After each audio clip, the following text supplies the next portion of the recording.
Just let me know when we are good to go. We're going to go live. If anybody wants to say anything before we go live. Nope, too late. All right. Thank you, everyone. Today is Wednesday, March 11th. It is 5:09 p.m. and you are here with the Energy Subcommittee. Oh, I'm in. So, David, if you could mute yourself, that would be great. I want to thank the subcommittee members and thank everybody. David, if you know, okay, thank you. I want to thank the subcommittee members and everybody that's on the call, subcommittee members, and particularly I want to thank all the amendment office for all of their work. I really know that we're pushing them really, really hard. And so a big thank you to them. And let's go ahead. We have a lot to get through. We're going to probably try to do it kind of similar to what we did last night. And with that said, some of the big pieces, Steve, I thought we'd kind of, do you want to start with last night's prohibiting forecast, since I know we worked on that, and I think Dwayne, you reached out or to the utilities and kind of got that squared away? Yes, we can start with that. I'll start sharing my screen in just a second. I'm just clearing up my desktop a little bit for letting everybody see. All right.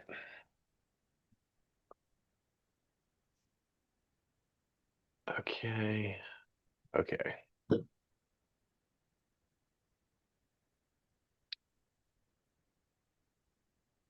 All right, I'm going to start sharing in just a sec. Let's see. Screen 2. Share.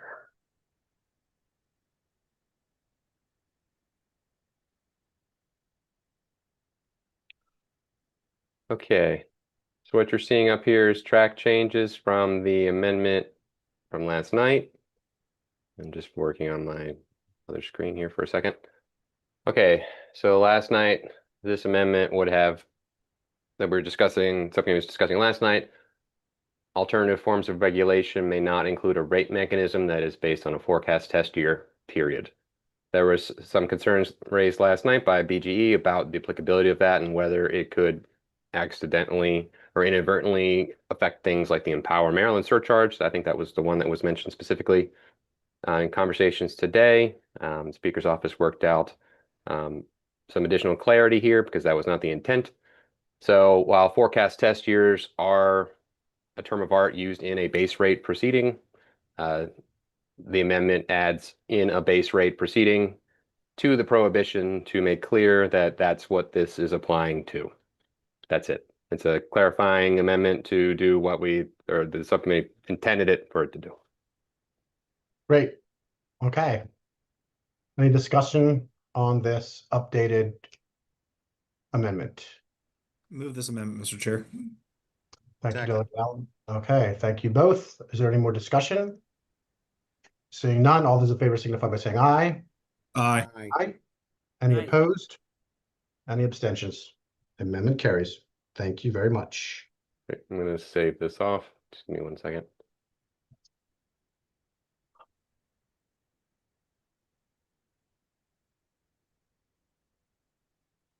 And then Steve was thinking to just go ahead and jump into data center, unless you want to do 1516 OHEP first.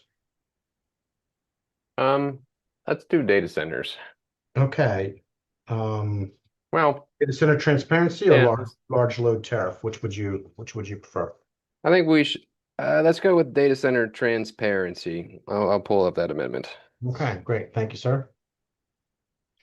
And as many of you know, as Steve is pulling this up, as many of you know, like there's a lot of issues that are causing these energy price increases. And as I think a lot of you have figured out from our briefings and discussions, that a vast majority of these rate increases are as a result of speculation in the data center market, what data centers are coming online, when they're coming online, which ones are coming online, which ones aren't. So I know we have some phantom load pieces. We have a lot to do on data centers because that's where a lot of our peaks are in our bills for our rate payers.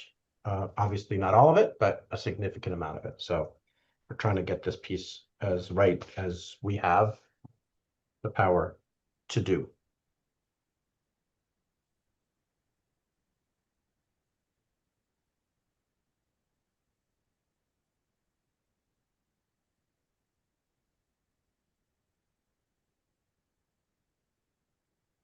I think the 2-page worked for everybody yesterday. If that's still the case, then I think I'll do that because it wastes less space for viewing purposes. Sounds good. We're all about saving the trees. Okay. So what this amendment will do, I should maybe talk, well, what the vote on this will be is the new language, not the current law right here that is being inserted, because the amendment you're going to see in just a few minutes after this changes this current law. So don't worry about this piece here. The definition for a large load customer, which is the term of art that was established last year to basically cover data centers, right? That's what that is trying to define effectively, data centers and their energy use. Large ones, big ones. We'll get to that in a separate amendment, but right now we're talking about this new language over here. So this amendment is conceptually based on a couple different bills that were heard this year. There's a few issues, and I think in particular this one is parts of the pieces of House Bill 940. That bill set up a larger structure around some of these things, but what this amendment does is sort of sets the table for what the General Assembly in the state of Maryland sort of expects data centers to do when they come to the state. And I believe the governor actually mentioned similar things in his State of the State address as well. I believe he mentioned local hiring in particular, memory serves. So this first thing is expectation setting. The intent of the General Assembly that a data center, these are the large ones that locate in the state, use, this is all data centers. They use local, hire in-state workers. The 2 Roman 2 there provides significant interconnection capacity for the data center's load. What these are getting at is they have a large power draw. There are solutions to limiting the effect of their large power draw. You can do that with behind the meter energy storage. You can do that by purchasing new power near you. That's what that number 2 is, purchasing capacity within the load zone or local delivery area. That means like near the data center. Purchasing capacity with new carbon-free assets, again. And then demand response. Demand response is a couple of different things. It's a general term, but in this case, it's reducing their draw on the grid at a certain time, on the power grid at a certain time. So we're peaking during the day and it's a really hot day. The data center maybe spools down some of its servers for a little bit. That's one example. Uses That would some be like on-site smart battery metering, right? to draw down less from the grid. But demand response in general is being able to adjust how much power you're pulling down at the time to help moderate the grid. That's basically demand response. And for those folks, think about it. It's almost like their data center. I mean, your data plan on your phone. On certain cases, when you hit a certain time, they may throttle back a little bit. So something like that, right, Steve? Yes, your speed may be reduced during peak times if you have yes, something. It's similar. I think that's a decent analogy. Yes, and then proactively engage with local communities, local governments, and the state during planning construction operations. This comes up constantly in news reports about a community just finding out that, hey, there's a data center that has bought a piece of land. So trying to proactively engage and then make some of this stuff written and then publicly available. That's the expectation that is being set here. This is the intent of General Assembly. So this is going forward, this is what the state expects right there. Further down, give me a second. Okay. Would you like me to take questions, Mr. Chair? Yeah, Delegate Stein, you have a question? Yeah, sorry. But I understand the language is saying it's the intent of the General Assembly that, data centers shall do X, Y, and Z. Is there any way to I don't know if enforce, because we're saying it's the intention, but is there any way to have some bite to those guidelines? So those provisions themselves do not have a specific penalty provision. There are, I think that this piece is, and maybe Mr. Chair could step in, or maybe the Speaker's office could step in here, but I think the intent here is to try to balance between, the economic development incentive, the importance of the economic development piece of it with doing it in a responsible way. We're going to get to the next piece in this bill is a requirement. It is not intent. The next piece of this amendment is a requirement, but I think that Okay. I think Let me let Mr. Bond jump in just in case he wants to make any clarity to your comment, Steve. Dwayne? I thought he was on the call. He is. Dwayne, you there? All right. Well, I think you did a good job, Steve, of kind of balancing out what that looks like. We can come back to it when Dwayne gets back. Yes. Sorry, go ahead. Did you have anything else you wanted to add, Steve? I'm good. Okay. Delegate Naraki. Thank you, Mr. Chair. Steve, maybe probably for you, is the language about a large load customer. Obviously, I understand that we're going after data centers, but could anyone else get kind of swept up in that? Like, I'm thinking about like a hospital or something else that could have a big draw on power. I know that that's not the intent here, but I just want to understand what that means. Delegate, let me just stop you right there. You're free to answer that, Steve, but I know that is going to be another amendment that defines large load. Okay. So fair enough, Mr. Chair. That's when we get there. That takes care of it. If we've already got that figured out, thank you, Mr. Chair. Yeah. Well, we have a conception. Yeah, we have it figured out. That would be the appropriate time for us to dig in. Yes, sir. Thank you. We'll do that one right after this. Yep. Thank you. Okay. The next piece of this is gets at, again, where are they? Right. I think that's the question that many people have asked. Where are data centers? Where are they? Where are they coming? So this language here that you're looking at on the screen requires a data center to register with the Public Service Commission. The current point is after interconnection agreement is signed, that's with the electric company. So they sign an interconnection agreement with the company. Once they have done that, at that point, the process sort of continues with either, I want to say it's with studies, but basically at that point, it is moving forward. It's pretty far along in the process, but there's a contractual agreement, and they've signed an interconnection agreement. They could back out. You can back out of an interconnection agreement, but it's a step in the process that is reasonably far along. That the information being requested, and where I'm going with that is, the information being requested should be largely available and able to be provided to the Public Service Commission. So that's the purpose of that choice of registration time. The earlier you go, the more difficult it is to get some of the information from the data centers. So like that's the balancing act that has to occur with a registration program like this. Steve, I'm going to let Andreas jump in because I think Okay. he got his hand up. Maybe he can add Thank you very much. Yes. Thank you very much, Chair. Yeah, just wanted to add one quick thing to the trigger that Steve was talking about. It's important to understand that trigger is when the big load comes in and does a contract with the electric company.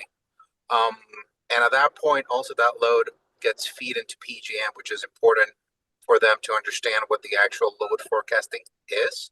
The way that the amendment is structured, a lot of the information that the registry would ask is information that agreement must have also in place.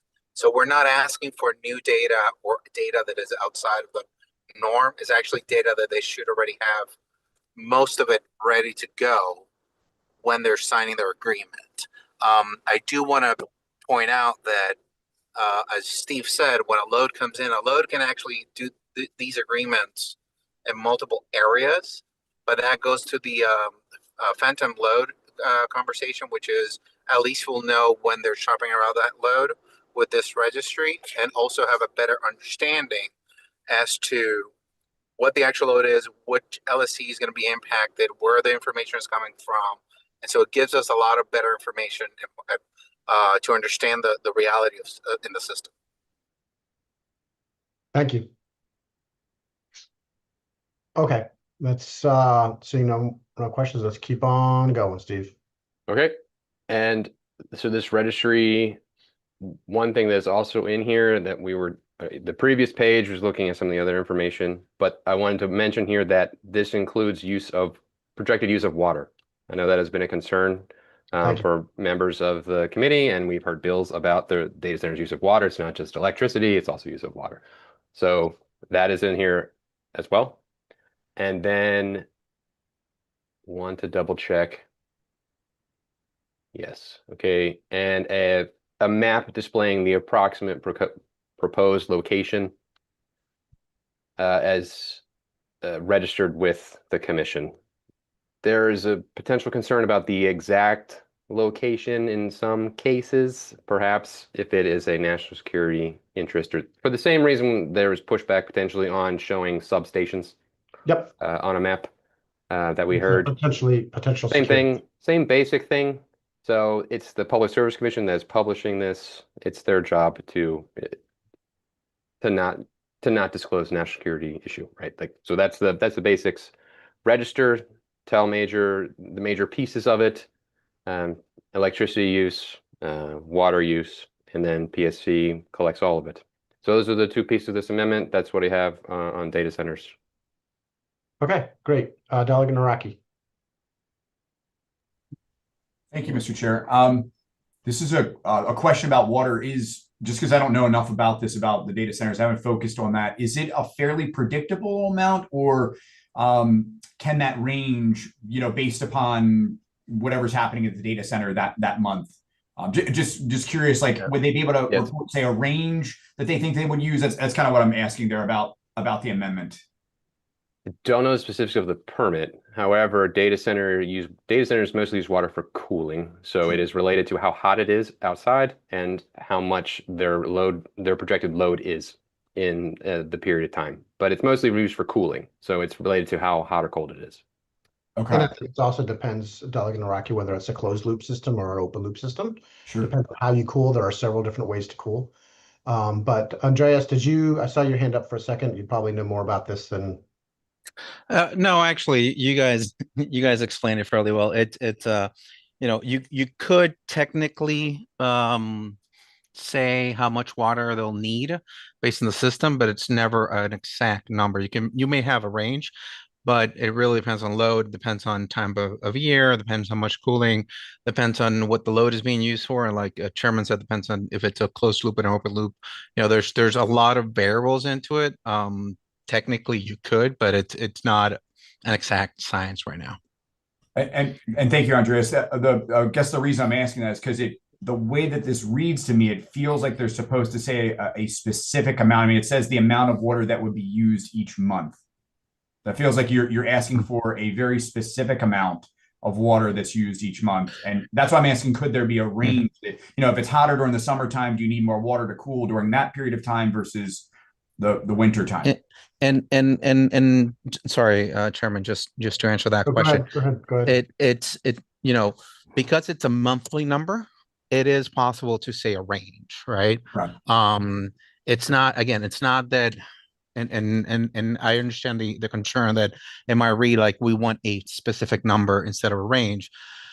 But in theory, you could come up with what the range is based, again, on what the load is, what you're using the data center for. Is it a constant high load, low load, depending on what you're using it for? Is it a closed loop? And again, all that information should be already part of that agreement, because how much load you're going to be asking for, where you're connecting to. So when close location, your weather forecasting for the year, so you can come up with those numbers on a monthly basis. Again, it's not when I say it's not exact sciences, I'm not going to be able to tell you 10.578, but I Sure. can tell you an average how much it should be. All Okay. right, all different kinds, Delegate Naraki, all different kinds, all different sizes, all different cooling methods, machine learning, all kinds of different variables. Any other questions on this amendment? Can we move it? Move the amendment, Mr. Chair. Second. Thank you, gentlemen.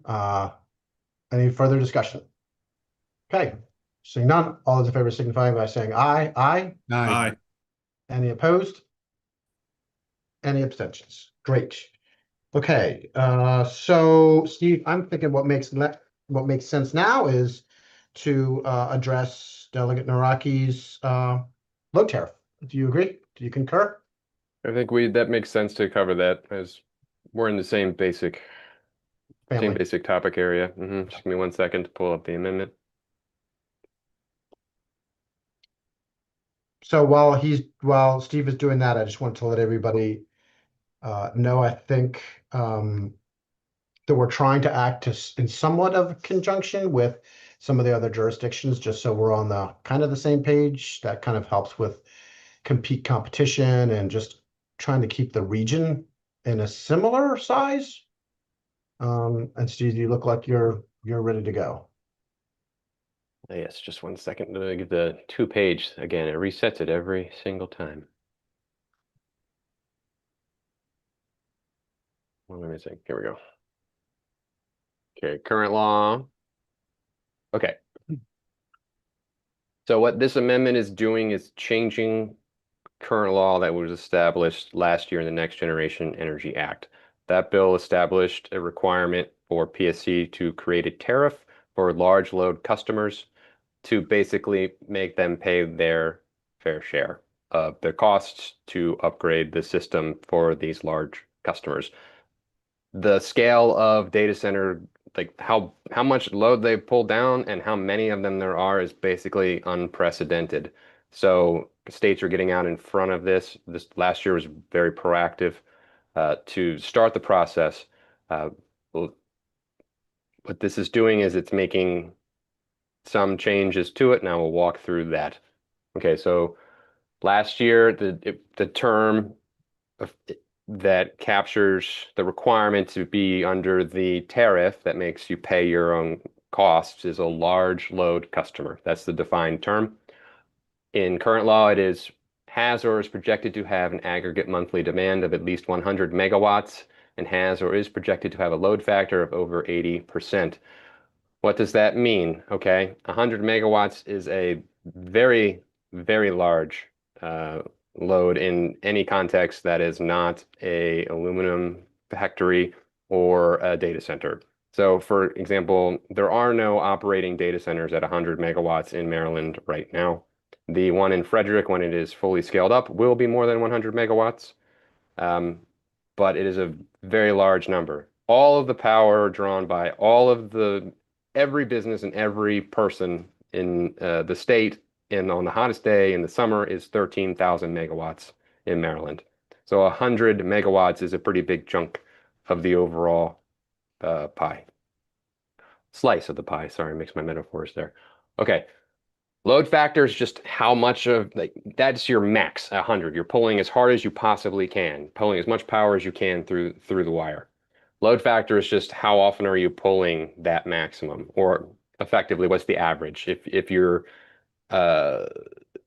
it's 100 and load factor of 80, it means you're averaging roughly 80 across the month or across the period of time. So it's a lot of power pulled almost constantly, right? That's what that is basically saying, that definition. This amendment changes both of those things.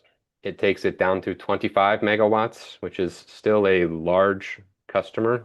It's not as, it's only a quarter of the size. And it reduces the load factor from 70 to 85%. I see. Let me go ahead and 80 to 75. Okay, let me zoom in over here. Okay, 80 to 75. 80% to 75. So a little lower on the load factor and significantly lower on the megawatt cap. That is partially because, having passed it last year, there aren't any data centers at 100 right now, and lowering it to some number below 100 will catch data centers that are potentially coming in Maryland in the foreseeable future, right? That is the general reasoning for lowering the number from 100. Also, Steve, that 25 puts us in a similar posture as neighboring states, and that's good for a variety of reasons. Is that correct? I think we're in a similar posture to other states. I believe PJM is looking at 50 for a data center. This number itself is a little bit, because it's still new, these data centers are new, there are different attempts at it occurring across the region. The lower you go, the broader net you are casting, the wider net you are casting. But Andreas? that's a, Sorry, let's see, Andreas, maybe.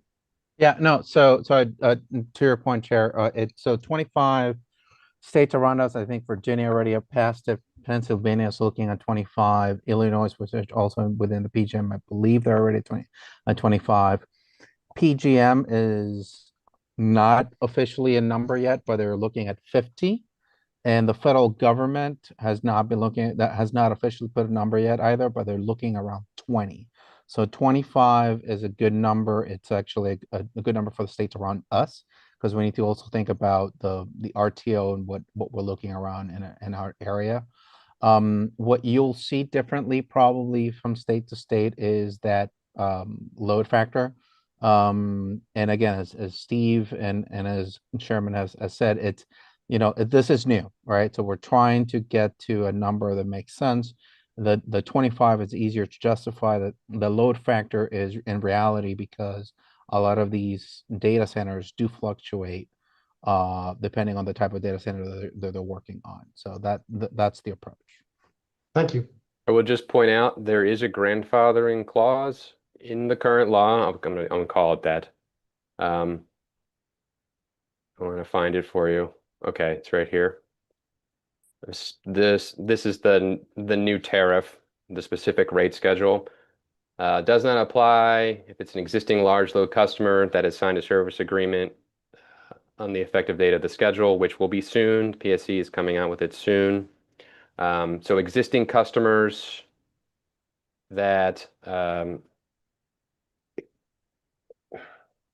long as you don't expand by 25 megawatts, which is what is everybody else's. So as long as you don't expand, you're good under your old tariff, right? But if you expand and you put more demands on the grid because you expanded, then you get covered.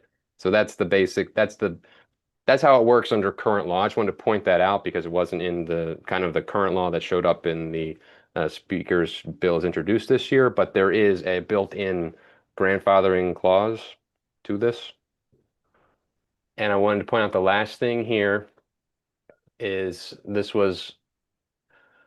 there is a heating and cooling system that is at least it's in I think it works best in like basically urban areas. They're called a district energy system where they basically heat pipes and use the pipes for heating and cooling. So there is a exception here for those types of systems. If it's determined by the commission that it doesn't pose a material reliability risk, they would not have to take service under the large load customer tariff. So that was added to sort of not cover the. Most of this is trying to get at data centers. So this is not a data center. So that's why that exemption I think is in there. Okay. Mr. Chair. Yep. That's basically what I have. Okay, that sounds great. I just wanted The to. rest of this is No, current law. Ian, was there anything that you wanted to add? I see your hand up. Thank you, Mr. Chair. The only thing I would add is that, and I think Andreas did talk about this is a bit of a moving target. It's a very new area of law. Some of the states are in the process of adopting their definitions of a large load customer. Clearly, the larger we make it, the more likely that we're going to sweep in non-data center users. So that's why I think this is just something that we want to take a careful look at to make sure there aren't inadvertent, unanticipated consequences. The district energy exception is a great one. I think we appreciate that.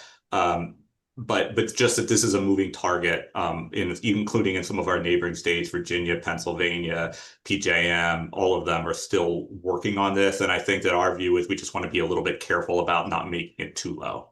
Right. And also, committee members, we also have a study coming back in, I think, September. So we'll even have more data on some of this for next year. Delegate Allen, did you have a question? Actually, Ian just kind of answered it for me. I was just going to ask, like, what, just reassuring myself that this kind of puts us in line with our neighbors, but I understand the moving target piece. Okay. Delegate Boyce? I'm just a little confused by the 100 to 25 megawatts. We're saying that is at least, meaning that we can do more, or we would. I'm seeing different. So if you can slide to, I guess you're left to the other side where we start that conversation about megawatts, because I'm a little confused.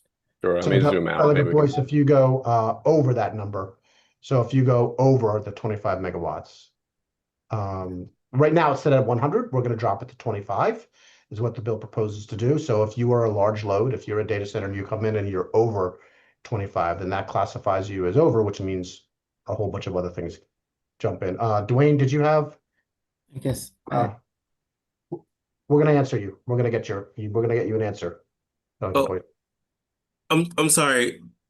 If Delegate Boyce was still going, I can wait. No, I just wanted to make sure I get her a nice, clean answer to her question. Oh, I'm sorry. That's you or Andreas. Andreas, Okay. do you? I mean, I can jump in. Sorry, Joanne, if you don't mind. So I think the delegate, there's 2 points of the 25 number. Maybe that's where your question really is coming in. So the first one is the tariff, the large load tariff. So if you're above 25 and your load factor is above 75, so that's the math, then you become a large load tariff. I think the other moment where Steve talked about 25 was on the grandfathering clause, which is you're currently already on the ground and you expand your load. If that expansion is more than 25, then that's when you come into the large tariff, the large load tariff. If you expand, but you don't hit that extra 25 megawatts, then you stay with whatever tariffs you had in place. Does that answer your question? Let me follow up. No, it's all right. It's okay. No, so Andreas, if you get into that large load, so Yes. above 25 megawatts, what does that mean? So What does that do? So the large load tariff is the one that the PSC is currently working on. And that is to address how you're going to pay for that energy and how that cost is going to be looked into. Right now, by statute, the number is 100, and we're trying to move it to 25, which is what other states around us are looking at. Now, the reason we want a 25 and a load forecast of 70, a load factor, sorry, of 75, is that the 25 is your, what we call the nameplate. It's the maximum load that you're going to bring in, right? So think about it. Let's put it this way. Think about a house. When you turn all your lights on in the house, you have a number. That's your maximum number. What we're saying, that maximum number has to be a minimum 25 or above, then you become a large load.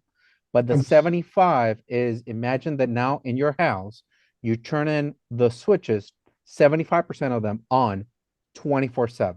And the other 25%, you turn it on and off every now and then. That's what the load factor really means. It's how much of that maximum number you're constantly pulling from the grid on average, normally within a year. That's so normally that how the math works. 75%, depending on what switches I'm pushing, I could be at 25.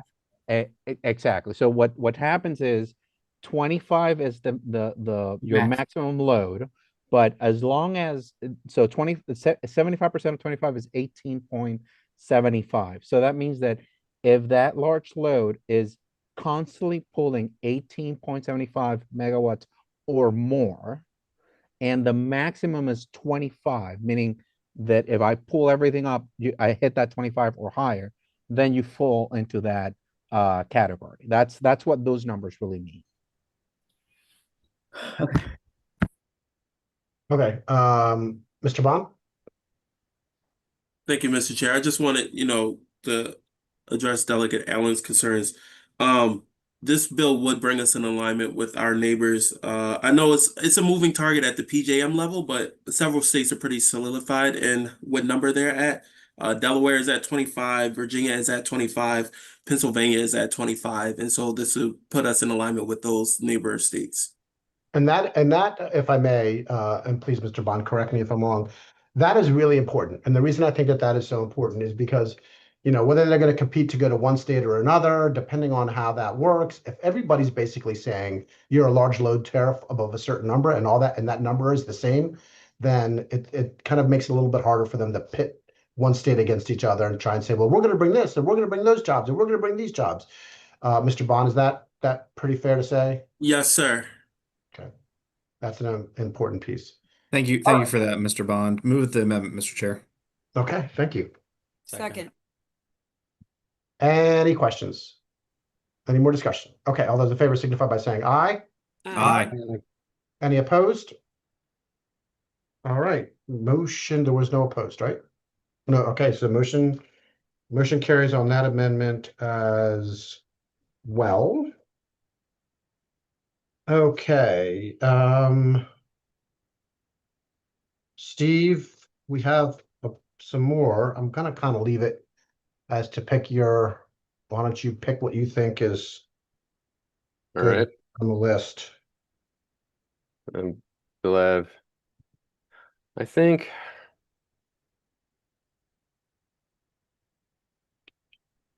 I think I would like to do, while I'm still relatively fresh, I'd like to do Empower. Okay. That's a good one. Another big one. Okay, give me a sec to pull up the amendment.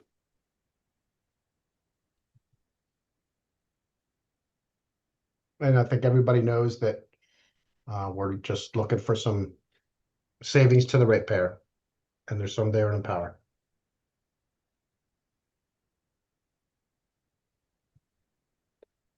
Sorry. Okay.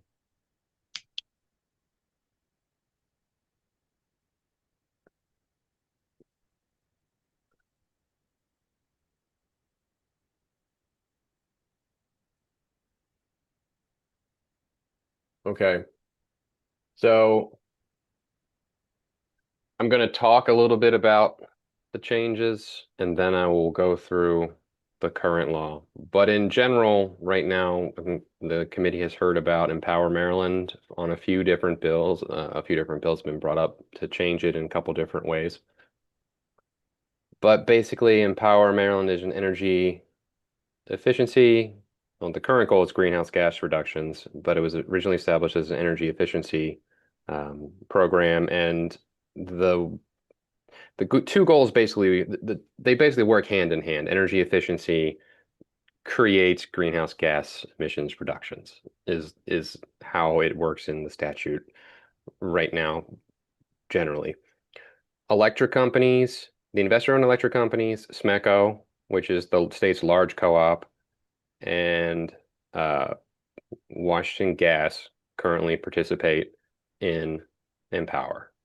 So those are the companies that have an Empower surcharge on their bills. So that is a line item on the bill. It says Empower Maryland on it.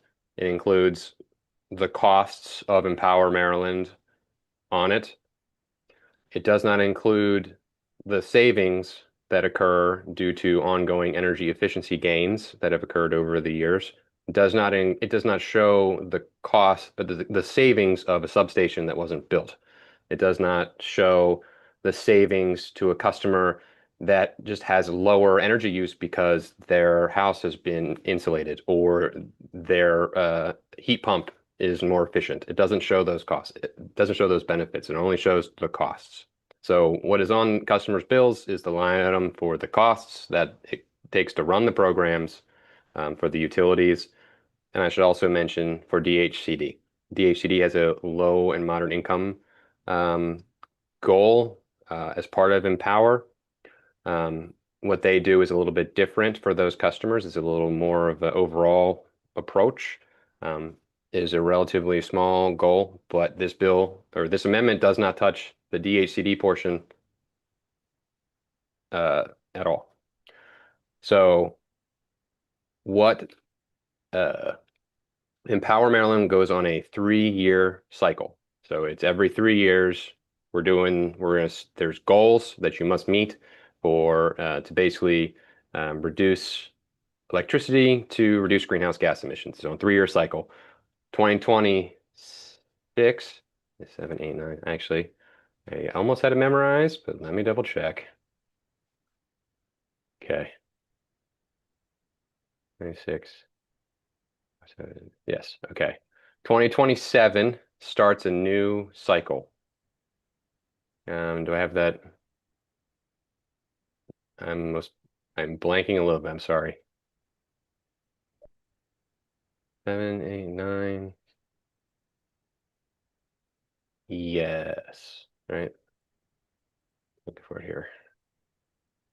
Yes, okay, I'm sorry. There's been so many amendments to make this maybe a 2-year thing. I've messed up my years. It's on a 3-year cycle typically. There was a brief period where it had to be a 2-year cycle, I believe. But it's been on a 3-year cycle. It has goals across those 3 years. The way it works is the utilities have a goal. PSC tells them, the statute tells them the goal. The utilities pitch to the Public Service Commission. The Public Service Commission looks through all of it in a case, and then they approve the plans to meet the goal and the cost recovery to meet the goal. And the goal is the costs are recovered through the surcharge. That's the basics of Empower that's going on here. The goals are in statute right here. These are the basic goals. So you can kind of just look at the percent. It's 2.5% in current law. In 2026 is 2.25. In 2027 and after, in current law, it's 2.5% savings. What that means is just a certain amount of greenhouse gas emissions reductions. Like it's a whole bunch of complicated math, but it really breaks down to X tons of CO2 or greenhouse gas emissions reductions. This amendment takes the 2.5% goal for the utilities and reduces it to 1.75% in 2027 through 2029. That's the upcoming 3-year cycle. And then if you've worked on a budget committee ever, you've seen this before, takes it back to parity over a period of time. So it takes it in 0.25% increments back up through 2036, where it reaches parity with current law again. That is what is going on with the change to the scope or the overall goal of the program. As the bill was introduced, there was a change that would have required cost-effective programs only to be used under a certain under a certain test. That is not in this. The overall goal is to reduce the surcharge that is being paid.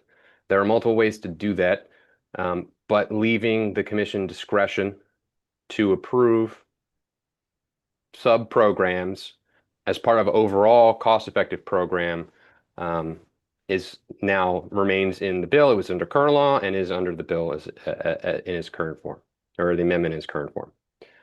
So to be clear, It allows for all the programs that some of the important programs that do a lot of the work and that people seem to like are the sort of like just under the one that was in the initial bill. So this allows the commission to allow balanced portfolios of existing programs to meet a smaller overall goal. That's how you can conceptualize it. The other thing you keep seeing in here, you keep seeing a bunch of brackets around and gas company. And you see that in multiple places here. That is removing gas companies from Empower. Currently, gas companies are in Empower. The only sole gas company on Empower is Washington Gas Light Company, WGL. BGE has a gas component in its Empower, but it's part of their overall electric, basically. is how it's been explained to me. So this prohibits gas. This prohibits gas and power, basically, is the way you could think of it. And then let me double check that the amendment is, okay. Want me to go to questions, or do you want to keep going, Steve, and then The circle back? last thing I want to mention is, again, this is part of looking at reducing the surcharge. This language here is allowing additional greenhouse gas emission reducing technologies, I'll call it, or I don't want to use the word things, but that's basically, that's where my brain is currently at. Allowing additional non-surcharge funded things to count toward that goal, right? Because there are things that are going on outside of Empower all the time to reduce greenhouse gas emissions. Now, in this case, we have community solar. I'm talking right here. And behind the meter,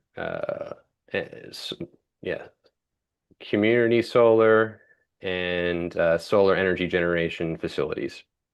So what that does is it counts more toward the overall goal and therefore reduces the necessary utility spend, again, and with the overall goal of reducing the Empower surcharge. Do you want to pause here for a second? Yes, I can pause here. I want to make sure there's nothing at the bottom to make sure I'm covering the basics. We'll get to the other thing in a minute. Let's talk about the regular changes to Empower here, because I think that's a good spot to stop. Okay. Delegate Morgan. Thank you, Mr. Chair. On the Empower, Steve, where are we with propane? If you're taking gas out, does propane count as gas? Well, right now, this is, sorry, I need carbs. Right now, this is for gas companies that are running it. That's what's coming out. So Washington Gas Light has a program. That's what's Got it. coming out of this. There is no propane company Empower surcharge. So there's nothing to come out. Wait, so I'm making sure I got it right. There is right now, propane companies do not pay an Empower, or customers who use propane do not pay an Empower fee? They don't pay it on they don't pay a natural gas. They would pay for on the electric side because they have electric as well. We have And electric. they're free to get electric and power, services, but now their gas and power surcharges are collected through people who have gas from a utility.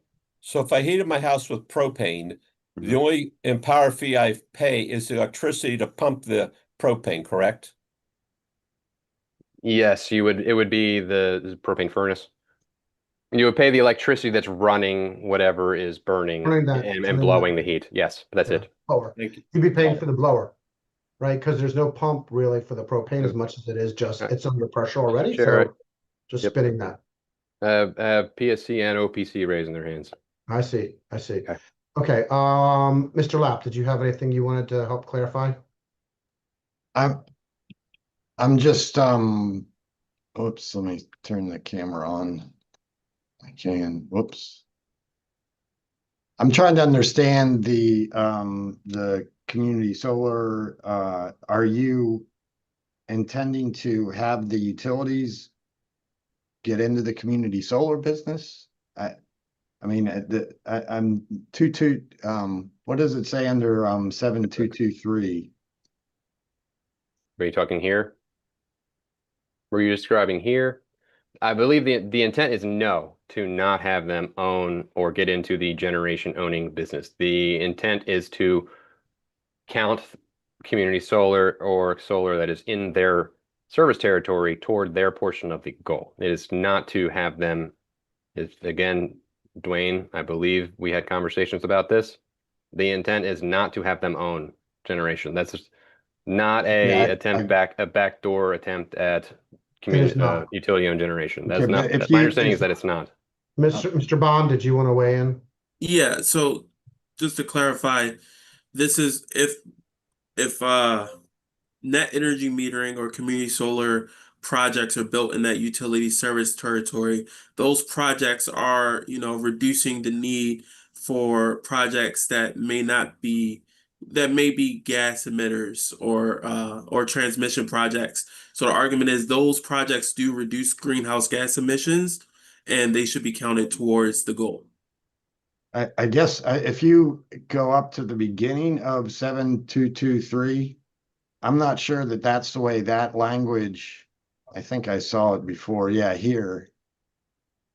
Because the utility files the plan. And so if the plan is going to include community solar energy generation, I would suggest clarifying what that means, because they'll file a plan to build, I mean, without clear language, I'm not sure that that's the way this is going to be interpreted for community solar. But I understand the intent. Well, I think I can work with Steve on the back end on the language if we want to clarify, but the intent is not to allow for any utility generation in relation to Empower. It's just to count those projects that are being built in those service territories towards it. Okay, yeah, I just suggest Thank you for clarifying that. Thank you. Mr. Lapp, thank you for catching that. We will ensure in our final version that we address it if it needs to be. Delegate Boyce. Thank you. I'm just making sure I understood what I heard. What you're removing gas from Empower,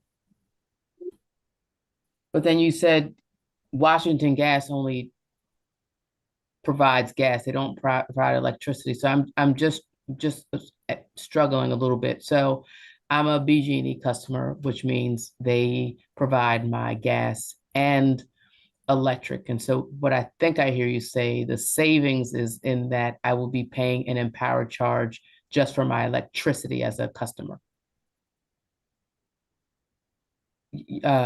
No, yes. That's so yes, that's correct, Delegate. And because to the somewhat of the point I think Delegate Morgan was heading to, so that's how we quote unquote save costs per se on the surcharge. But the other part of that is that if I'm a company that only has gas, that I only provide gas as a service, we're not going to allow them to continue to take in power, so we're going to remove them out, is what I hear you saying. So Washington Gas would not collect Empower fees any longer, which would remove that potential surcharge to those customers. So I'm yes, sorry. Washington Gas is the easier one to talk about. Yes, moving forward, beginning in 2027, Washington Gas will be able to, they have a plan on file right now, and it's in the middle of going on, and it's for this year. The way the bill currently has, I will scroll to it and just, let me scroll to it. I had to find it.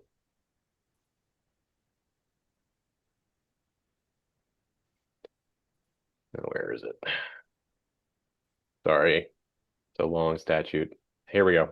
Okay, I'm highlighting over here on F. There has to be a wind down period. Okay, like you can't just cut it off because they're spending money right now. They have a plan right now. They owe. There is this unamortized balance. You might have heard that term. There's still some unamortized balance that hasn't been paid down. Right. So this allows, it basically mothballs the program. No more spending after 2026 is through. Collect the money that has been prudently spent and pay down your debt. But that's it. That's what this provision, that's what F is doing there. It basically winds it down under PSC, under the same terms. It'll be through the Empower charge rather than allowing rate basing or some other cost recovery, but it will basically wind it down as smooth as possible. Okay. So they will be in a position where they would no longer collect an Empower fee for their gas customers. But if you are, for instance, to Delegate Morgan's point, if you're propane, if you're an area that's on propane, unless that propane is being used to generate electricity, you are not paying an Empower fee as well. I think it would be helpful to let PSC. Sorry. No, I think these are great questions, Delegate. I think PSC would be best able to answer. Yeah. Ben, do you want to go ahead? Sure. My read of the statute and my understanding of where these are going is that at the end of this year, the Washington Gas will cease providing Empower programs, and BG&E will stop providing any gas programs through Empower.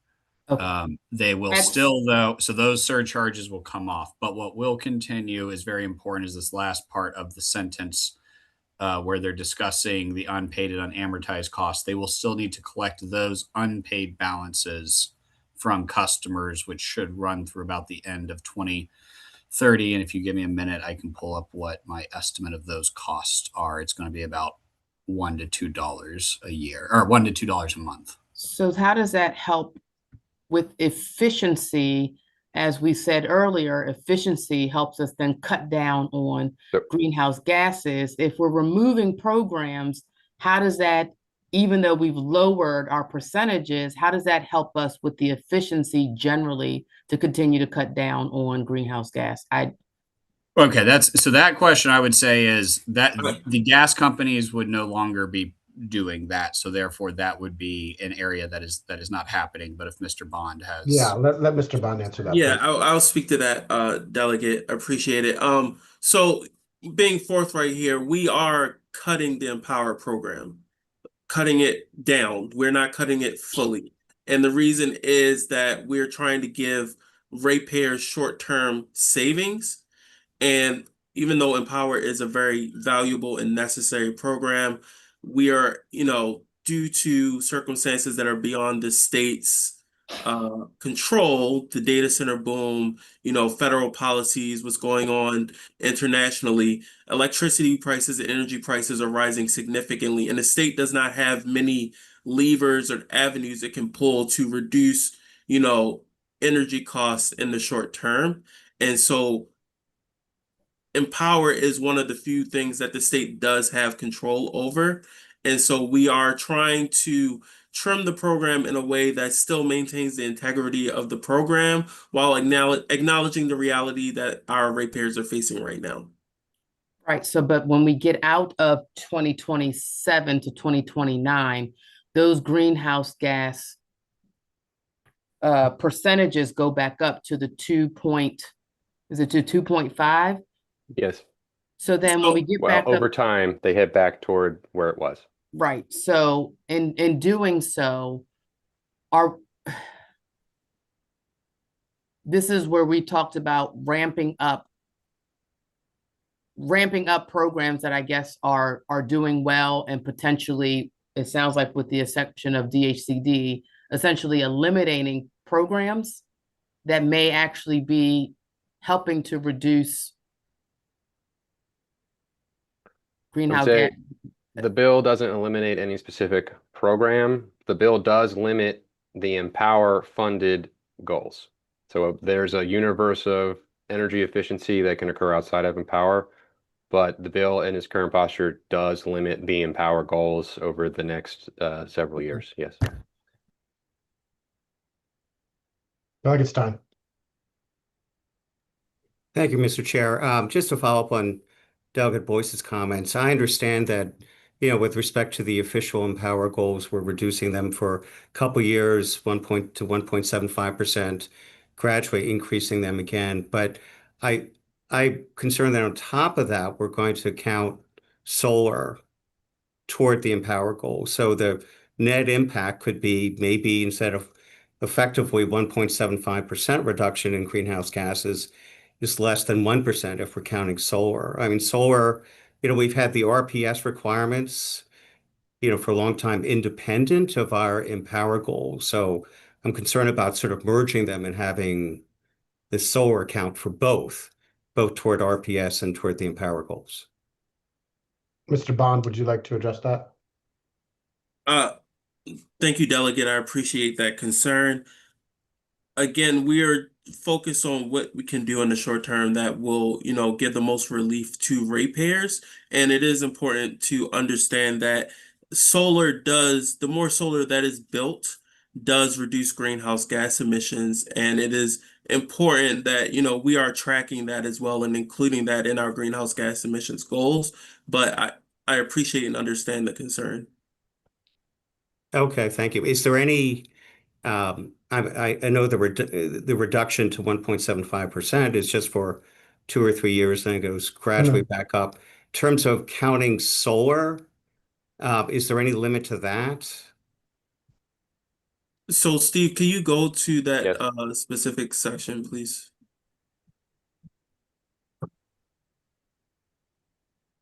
Yes, it's right here. This is the piece that we're discussing. We'll amend out the other piece. I think that's what happened, but it's talking here. No, in So- general, no, there's no, this Yeah, does not, so- this does not expire. Yeah, so there's no limit outside of what was already limited in the statute. So, and understand, the legislature made a decision to count battery storage towards greenhouse gas reduction goals beginning last year. And so now we'll be making a decision to include community solar and other solar facilities to that and behind the meter. So this will only be distributed solar that has a specific benefit to ratepayers, including those avoided costs. But this is not something that is new. The legislature did make a decision to include battery storage to empower goals. And so this would be going a step further.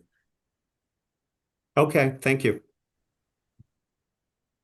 Yeah. Mr. Lapp, did you have anything that you wanted to add from a technical perspective? Yeah, I mean, along on this question of adding solar, I mean, I think it's going to create a lot of complications within Empower. Empower is already really complicated. We got tons of working groups. It's a very challenging process. I think it could inadvertently create some tension between like companies doing energy efficiency and solar companies because they could be pitted against each other. It seems more straightforward to me to just reduce the target further than anyway. I just wanted to throw that out there. Like it's going to reduce the target, from Empower, and you could accomplish the same thing without creating the complications just by reducing the target further. So I just wanted to throw that out there. I think this is going to be challenging at the commission to do this, but right. Mr. Bond, did you have a response? No, I again appreciate that. I think if you get to a point of you're reducing the goal too much, then I think that would be way more harm than what we're trying to do, which is a thoughtful, intentional approach to, protecting integrity of the program while understanding the current reality of it. If the further you reduce that goal, the longer it's going to take to get back up to the goal that we're currently at. And I think the speaker's office position is that will lead to further long-term costs to ratepayers, which is not in the best interest. but it will reduce the goal. I mean, that'll be the practical effect is including that will reduce the goal further. Anyway, I don't want to belabor. Thank you, Mr. Lapp. Vice Chair Guyton. Thank you so much, Mr. Chair. I appreciate it. I appreciate Mr. Lapp's conversation there. I think that's a lot to think about, but I also really appreciate Mr. Bond's response because as we all know, it is a very complicated situation. A lot of folks, including myself, are uncomfortable with lowering their Empower goals. However, throughout this process and learning about what's worked and what hasn't, I think one of the reasons that I am comfortable with these changes right now is that one, yes, we need to lower people's energy bills. That's our charge, and we are aware of that. So that's number one. But also number two, we've learned that while Empower was very, very successful early on, absolutely, that's because there were a lot of very inexpensive changes that could be purchased with that money that would have an immediate effect, right? And we're at the point now where the things like changing light bulbs are not, we've done all of that. So what's left are bigger items that don't give us the same return on investment. And we have to look at that as well. And I just want to make sure that my understanding of that is accurate. So that is the reason that I am okay lowering the goals and I'm okay limiting the Empower, both here with the energy, but also particularly with the gas Empower, which I know we've had a lot of discussion about, because that seems to be even less of a return on investment. And so what's left there with the gas Empower, changing things out like big systems like stoves and things like that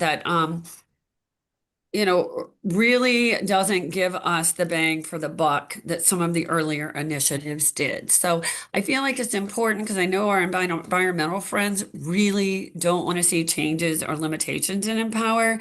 I'm comfortable given what we've learned about the efficiency of what's been done and what's left to be done in the program to do that.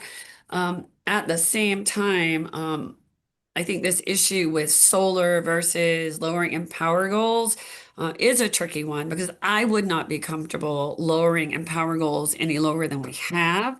And I do think even if we're attacking some of that by increasing our solar production, we should be doing that. And so, I guess I don't see those as at odds with one another at all. So that's not a question. That's just after listening to this entire conversation. Unless somebody can tell me something differently, I believe I'm very comfortable with this approach. Thank you. Thank you. And then we'll have, let me just go to Delegate Morgan. Thank you very much, Vice Chair Guyton. I think all of those are part of this conversation. It's a big piece of this conversation. Remember, we vote this out tonight. We will have it in committee so there can be further discussion in committee. Okay, Delegate Morgan. So thank you, Mr. Chair. Just for a swag, how much money do you think we're going to be able to give back to the consumer by reducing the Empower fee? So you have talking points when you go back to the consumer. Hey, look at all these things we did, and you should be able to save X number of dollars per month or X pennies per month or something. Is there anybody has done any calculations when we go from 2.5 to 1.75, take gas out of the equation, and what do you tell all the electric customers in the state? I know we've done some research on that. I don't know, Steve or Dwayne, whether we have an official fiscal or ratepayer impact number back. Thank you, Delegate. Appreciate the question. Not at liberty to speak on it at the moment. So we're still working on it, but it should be significant. Okay. Okay. Vice Chair Guyton, is your hand still up or are you good? Okay. Delegate Allen. Thank you, Mr. Chair. Honestly, Delegate Stein kind of voiced most of what I was going to say.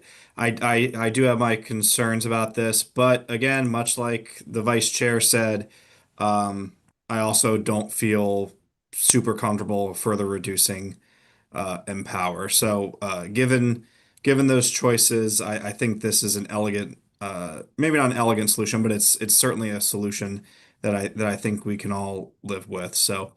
Pending any other questions, Mr. Chair, I'll move the amendment. Okay. Second. I need to describe the section 2 here. Really.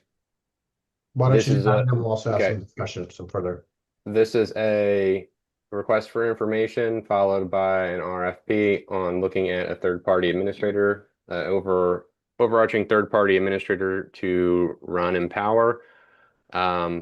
Followed by if run by the asked and answered by the Public Service Commission. And then if they receive the information and it is determined that it will, let me see here. The request must specify it minimizes short and long-term costs for utility ratepayers. And then PSC would go with a third party unless it determines that it's not cost effective. So the point is that at least one other state, I want to say it's Vermont, third party, the way the state does it now is not the only way to do it. There is another way to potentially do it. And commission is going to solicit and, do real work to see what that would actually potentially cost. And if it's going to save ratepayers money, then do it with the next plan 3-year period. So it would be affect, I think, 2030, right? It's not this plan year, but this is a multi-year process to look at it. It would take a while to do. And if it comes back as cost effective, then it would move to that model instead. But subject to PSC decision making. Just want to mention that is in here too. Okay.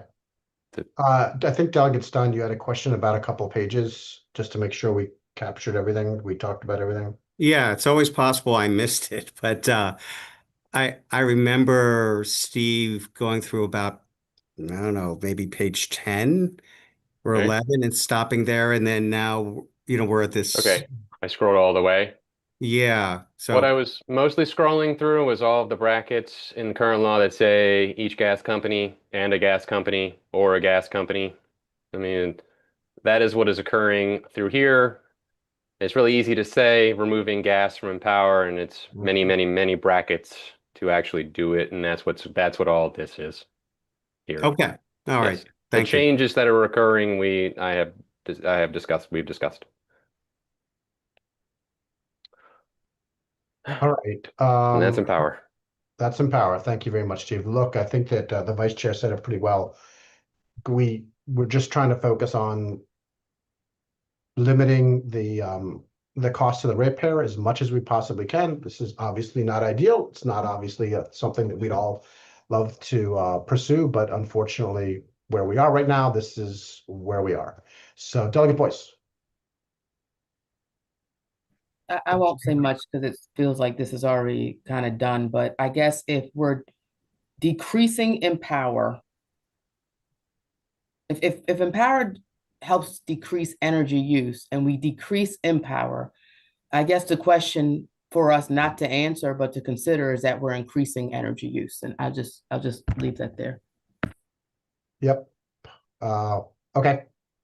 Andreas, did you have a comment on that? I think it's yeah, go ahead. Yeah, it just to Delegate Boy's point. Let's not forget, Empower, when it came in, decreased and created a lot of efficiencies into the system.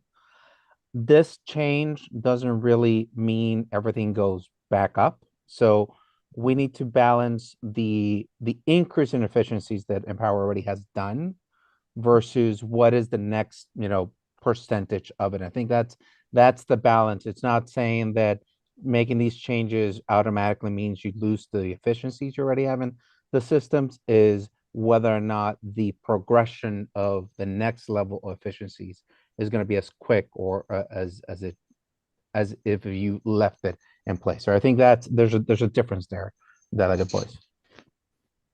And I also think it's important to say that through Empower's history, there's been all the low-hanging fruit has been taken off. So like the light bulbs and a lot of the other things have worked very, very well.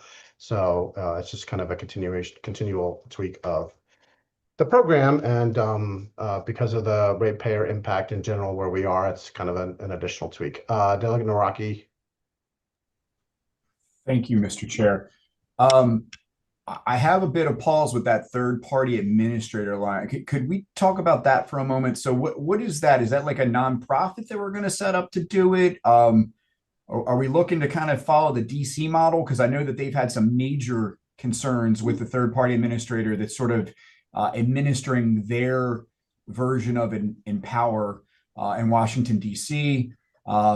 Would we still have the same ability to access information like we do now through the PSC and with utilities? Like, I just really want to understand what we're putting into law there with that. Just give me a sec to pull it back up. I'm sorry.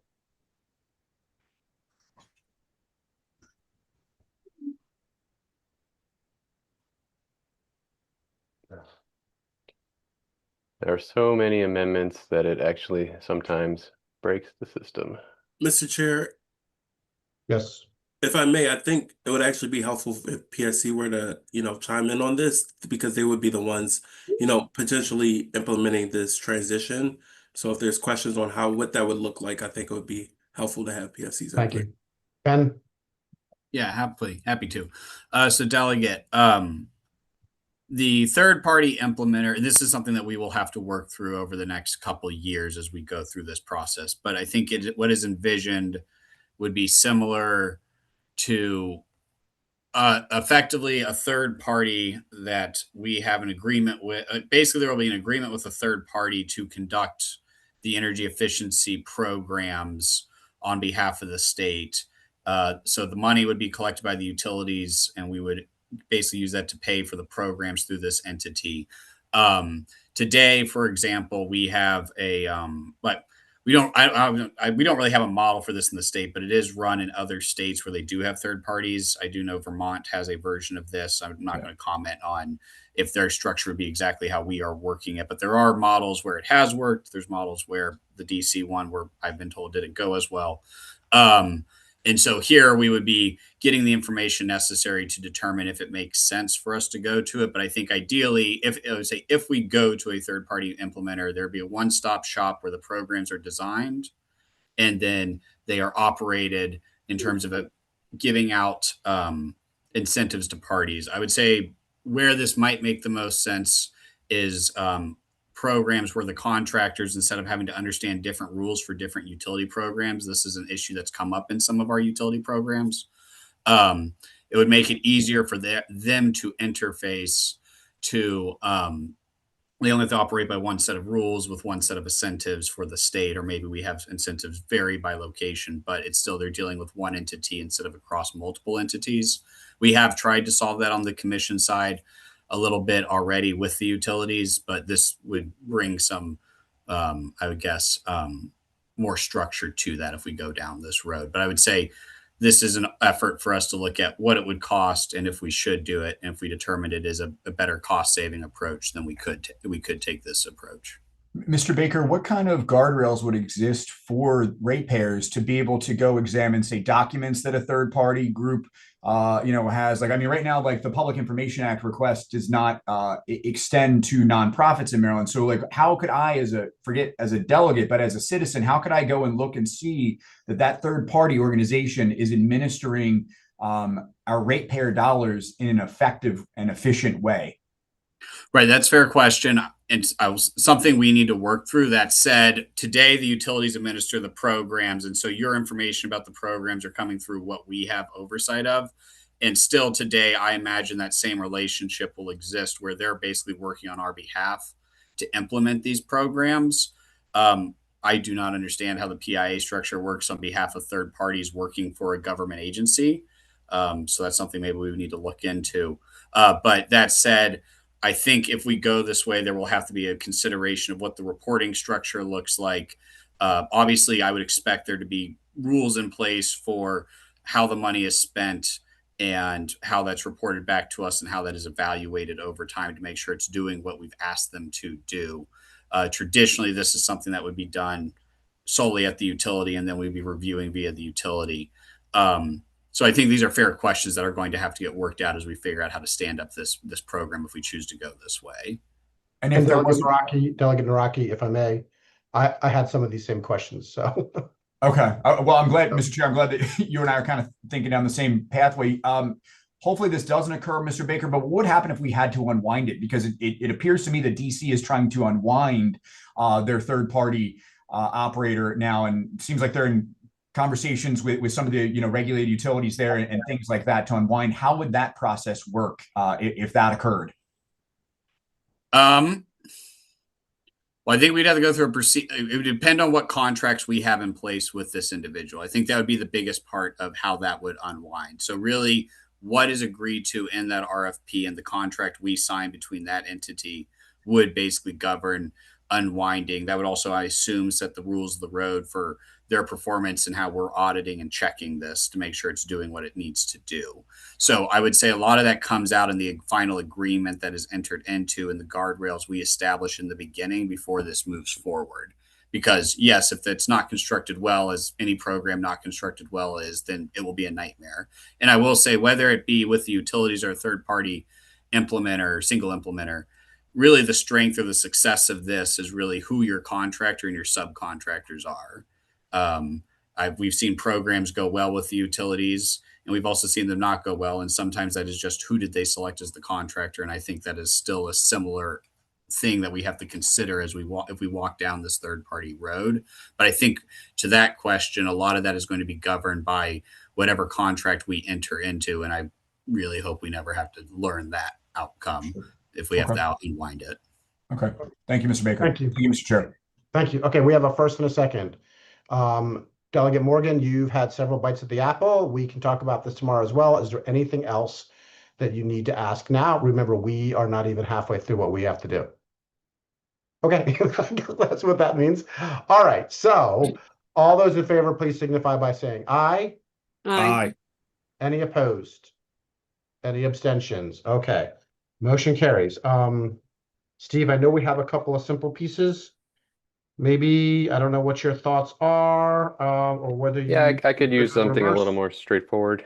Yeah, let's get us rolling I a got little bit. it. All right, let's see. Just give me 1 sec. I was working through Empower. Okay.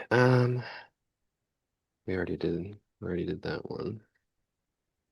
Do you want to take the website that was held yesterday? You Yeah, want to if do that's- that one? Yep. I think we've got that language worked out, right? Let's get that off. Let me get the List. let's just do that one. Okay, that's the one that we held. Yeah. I think this is going to open up over. Just give me 1 second.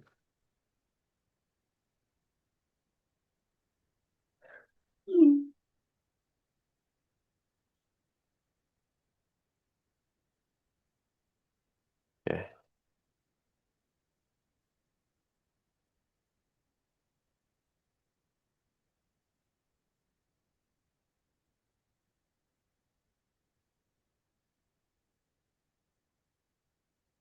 Okay, so we have some suggested changes.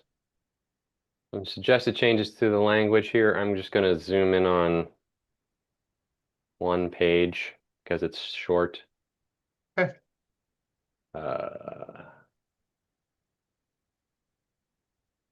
There we go.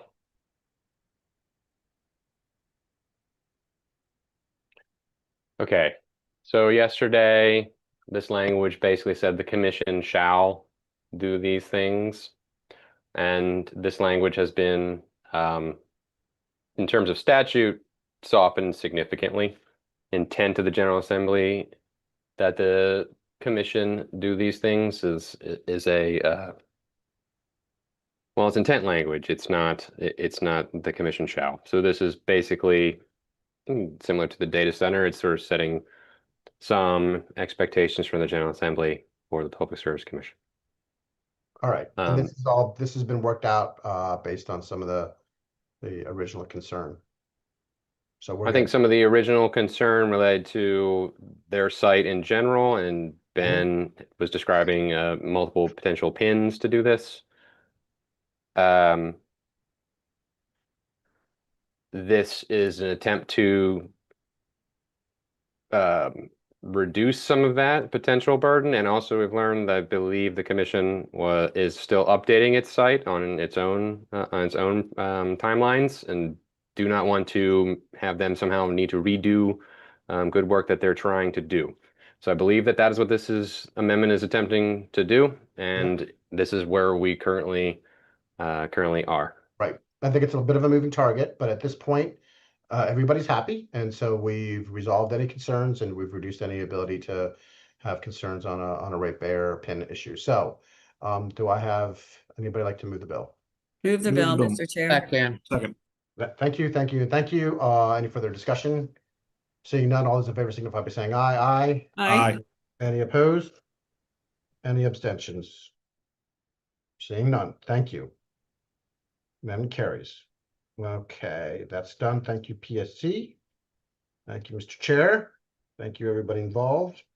All right, Steve, we still have some other pieces.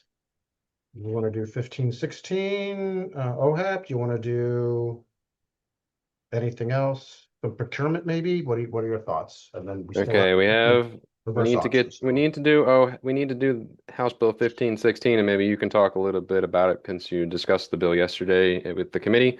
But the general concept is that bill is going in this bill.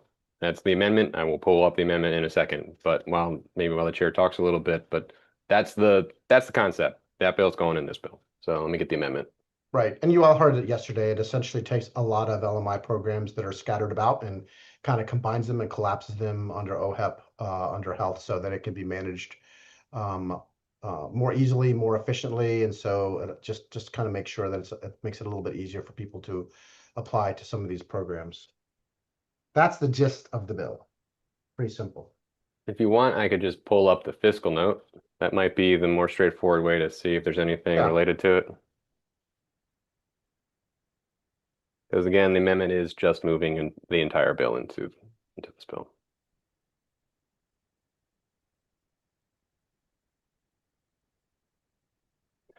I also want to mention that this comes in part from Office of Performance Evaluation and Government Accountability within DLS did a report recommending that some of this stuff be consolidated statutorily.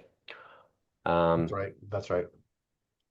So as far as the fiscal effect goes, we have it generally codifies existing practice for OHEP to administer the Electric Universal Service Program, alters purposes for which existing C funds may be used. This is basically saying potentially minor to modest administrative changes can be handled within existing resources by MEA. So you would all translate this as no fiscal note, I believe, even though there's a little more detail here.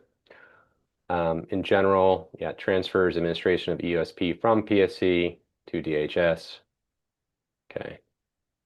Modifiers program. I'm sorry, I was reading it in my brain. The bill authorizes EUSP to waive income eligibility requirements, provide assistance to an electric customer who would qualify for a similar waiver under another electric assistance program. They have either the same or identical income requirements. I believe they're all consistent across. So this is something that would be an administrative ease while still the customers are still qualifying in some way based on their income. Now I just want to see here. Not sure. I move the amendment. Okay. Thank you. That's the basics. For a second? Second. Well, thank you very much. Any further discussion? Great. All those in favor signify by saying aye. Aye. Aye. Opposed? Aye. Sorry, I'm quick. Any opposed? Any abstentions? Okay. Thank you. All right. Thank you. Thank you very much. We did that one. We did that one. Is there something on procurement that you want to do, or do you want to go, or you want to just go ahead and go into reverse? Or you want to go into reverse? we should. Do you want to do that one? We can. I mean, I think we can get through the procurement one pretty quickly, right? Yeah, that one. Let's do that one. It's sort of get it off. standalone. Yep, I'd like to do that one then. I'm trying to find it. Okay.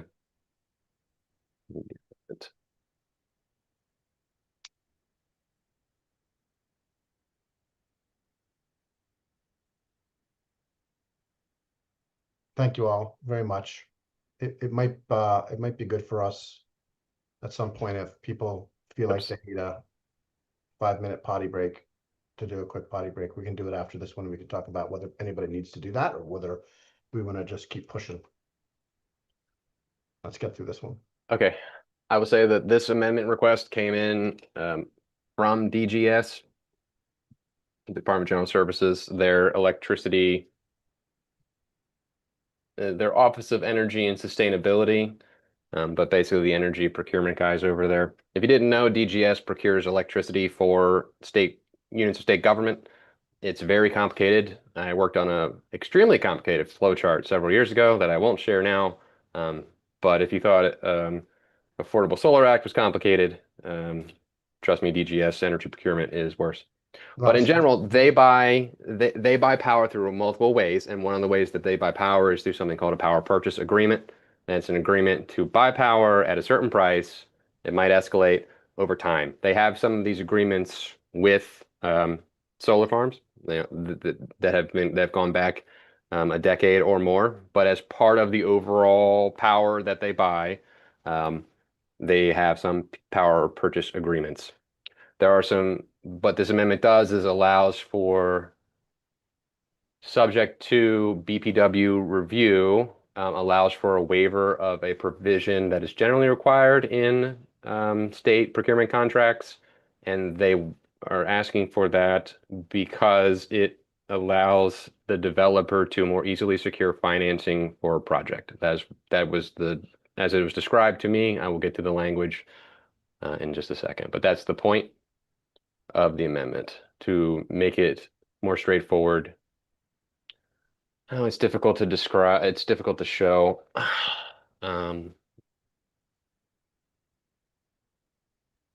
Just a clarifying question, Mhm. Councilor, is that a procuring for just the state for state projects, or is this for any project?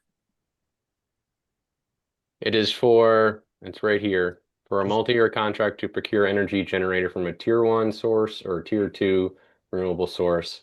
Those are the definitions in the state RPS. That is wind, solar, For all kinds. State agencies. For Yes. state agencies or for the state? Well, the DGS can actually, well, the most time what DGS does is it's for state agencies. That's mostly what it does. There is also in current law, passed several years ago, where DGS would potentially purchase offshore wind under a PPA. The offshore wind would need to exist for it to occur, which would cover the state government.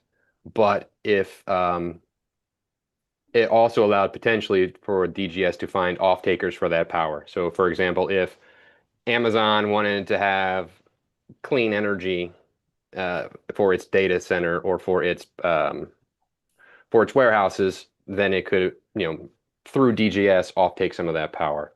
That hasn't gone through yet, but it is in law. But mostly, those are the DGS can do both effectively. It can do a PPA for its own power. Provision, it's just for state government? This applies to, Sorry. I think it applies to either. It applies to if DGS enters into a multi-year contract to procure renewable energy as defined, then it can ask BPW to consider waiving. In this case, what is being added is current law, you can allow there's 2 clauses here, automatic termination and termination for convenience. Those are the two things that what is being added is termination for convenience. What is already current law is automatic termination if there's not a appropriation. So right now, the contract state procurement. Council, I don't want to take up the time. Okay, it's just, it's apparently yes. Sorry. And it's yes. Yeah, Yes, I'm sorry. it I is know. both. I know It's this both. is It is your stuff. mostly- I just don't want to hold up time. It was just. Okay. Yeah. Thank you. To answer your question, yes, it's mostly designed for state agencies, and in rare circumstances, should we get offshore wind, maybe, but we don't see offshore wind coming anytime soon. So, okay, is there any other questions about this? Nope. Maybe I could get a movement? Move the amendment. Second. People are running out of steam. I see it. All right, so we have a first and a second. Any further discussion? Seeing none. All those in favor signify by saying aye. Aye. Any opposed? Okay. All right. Steve, what else? I'm also thinking that we've been running for a while now. Does everybody want to just take a quick 5-minute break if they need to go to the bathroom or something, or do you all want to just? Nope, I'm seeing Delegate Boyce saying keep on moving. Okay. Let's keep on moving. Okay. I mean, What is? Dinner's pretty soon we're just gonna have to start going unless down. council needs a break, I would respect. I would take 5 minutes if council needs a minute. First of all, thank you to Council Steve and to Dwayne and to Andreas, because yeah. So if you guys need a break, I would. I think I just want to go. I'm okay. And just to be clear, we don't have to do it right now. We can go through one more and then we could do it. We can do it if anybody needs to. I know we're running long. I apologize. I just spilled my coffee, so I'm cleaning that up, but I'm here. You may see me running around for a bit, but I don't need a break. I need more paper towels. Okay. Steve, you want to do one more and then we'll go from there. Okay. And again, you too, I think I just want to go start going down the list a little bit. I think some of the other ones that were near, we didn't get the ones. Yeah. All right, we're gonna do one-way reconciliation and multi-year rate plans. Give me a sec to pull up the amendment. Okay.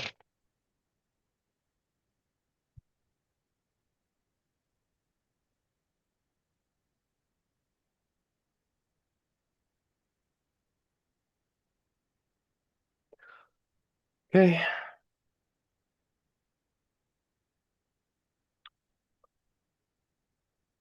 Can I pin this?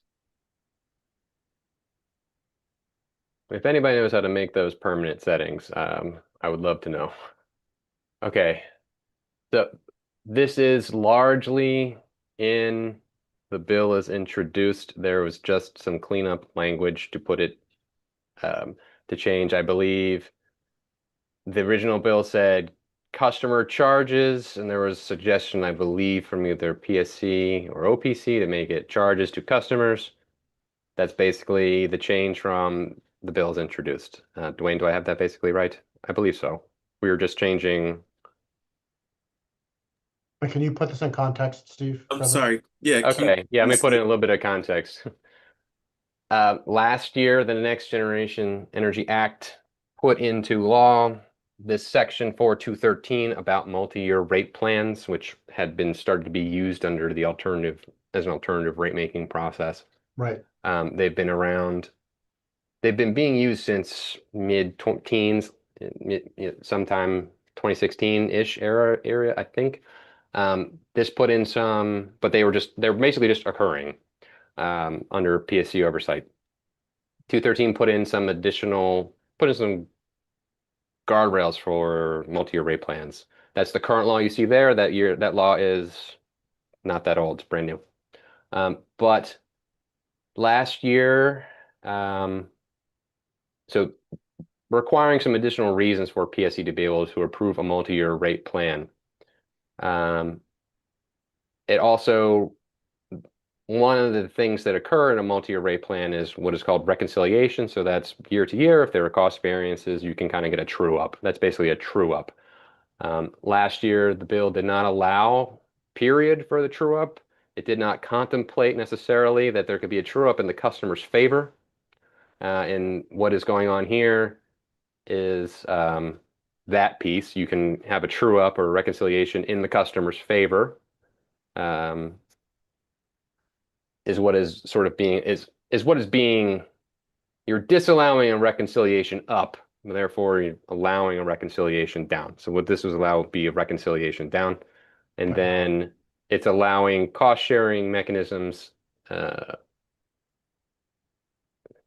prohibiting the use of cost sharing mechanisms that would result in additional charges to customers above the approved revenue component used by the commission. This is a result of information received, I believe.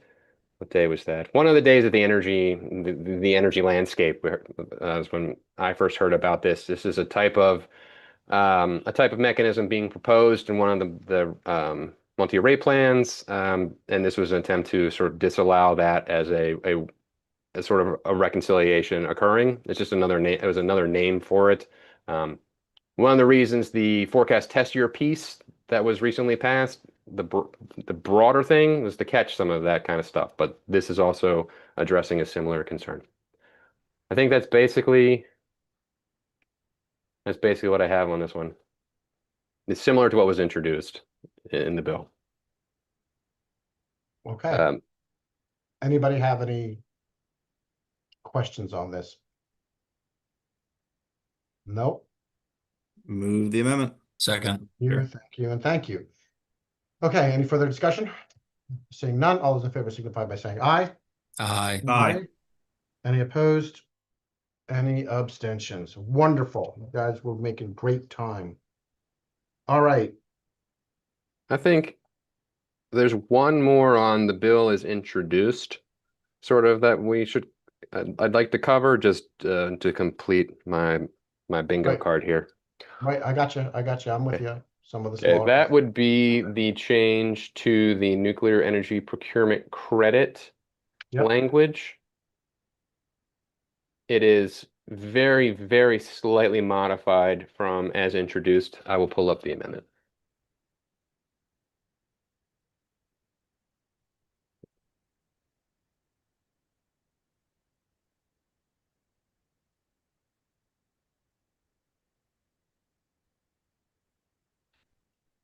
And this is a clarification off of what we did last year, right, Steve? Yes, this is getting at this is changing a nuclear procurement mechanism that was put in again. I feel like I'm on repeat here. The Next Generation Energy Act last year established a nuclear procurement mechanism. It's a long-term thing. It's regulations had to be adopted first, I believe, and then it would be a very long process. So this is something that's happening in the future. This is an out there timeline thing. Right. Sending signals. But in general, the incentive was this thing called a zero emission credit, and it builds off of renewable energy credit. Same basic idea. It's a financial instrument that provides an incentive. That incentive is used by a developer to build its capital stack, get financing, and build whatever that happens to be. Okay. As last year, what you're seeing is the definition of what that was. The problem with that definition is PSC raised this, I believe, potential concern with how it's structured. There's been court cases about this. You cannot mess directly with wholesale markets. That's FERC's territory. And how it was structured, it could have been interpreted to be that way. As it is amended, that is no longer a concern. It's amended to basically line up with how our RPS has worked for 20 years. So the language you see there, the environmental attributes of 1 megawatt hour of electricity derived from nuclear energy, that's exactly what a renewable energy credit is, just sub out nuclear for renewable. So there's that change. That's the technical change to ensure that the law is not unconstitutional. And there's a change down here. And this is slightly modified from as it came in, but there was originally, as the bill was introduced, language allowing the total cost of the project under the obligation to increase by up to 15% of the original total project cost. That's, I think, in recognition that this could be a 5 or 10-year thing, and inflation exists. Cost overruns potentially exist. You don't want to completely kneecap the project, but also you need to have some kind of guardrail. But what also on amendment, what is here is the 15%, up to 15% can only come in before the project is operational. So if it's operational, you're operational. No more money. Right. But if it's a last little step to get over the line, and we're many years in, then it's, then there's an upward adjustment. I think Dwayne has his hand up. I'll stop for a second. That's it. That's what I have on this one. Yeah. And just I just wanted to give a little. ahead. Thank you, Mr. Chair. I just wanted to give a little context on this, and Ben can follow suit if he would like to. But I think this is trying to solve for a problem that was run into when we were trying to do the ORECs for offshore wind, where we had a project that they bid it in and they bid at a certain price, and then by the time we were moving throughout the process, you had supply chain issues. Things became more expensive, and the contract that they initially were going to operate under was no longer economical for them, and so they backed out of that contract. And so this is just giving PSC a little bit more flexibility to adjust for supply chain and other inflationary pressures before the project is actually built, to ensure that the project does get built. And Chair, the main, sorry. Go ahead, Ben. I'm sorry, I was just going to say what we had requested that led to the amendment tonight was to make it more clear that this only applies for before operation cost. This isn't something that would apply after it starts generating. And so that but anyways, this did come out of a lessons learned from the OREC process to include what you see on the screen here today. Thank you. So this cleans up our incentive program for nuclear energy moving forward, and it puts it in compliance with federal law. Got it. Okay, any questions? Seeing none? Move the amendment. Thank Second. you. Thank you. Okay, any further discussion? Seeing none, all those in favor signify by saying aye. Aye. Aye. Any opposed? Any abstentions? Seeing none, motion carries. Great. Okay. I'll check that one off our list too. Great.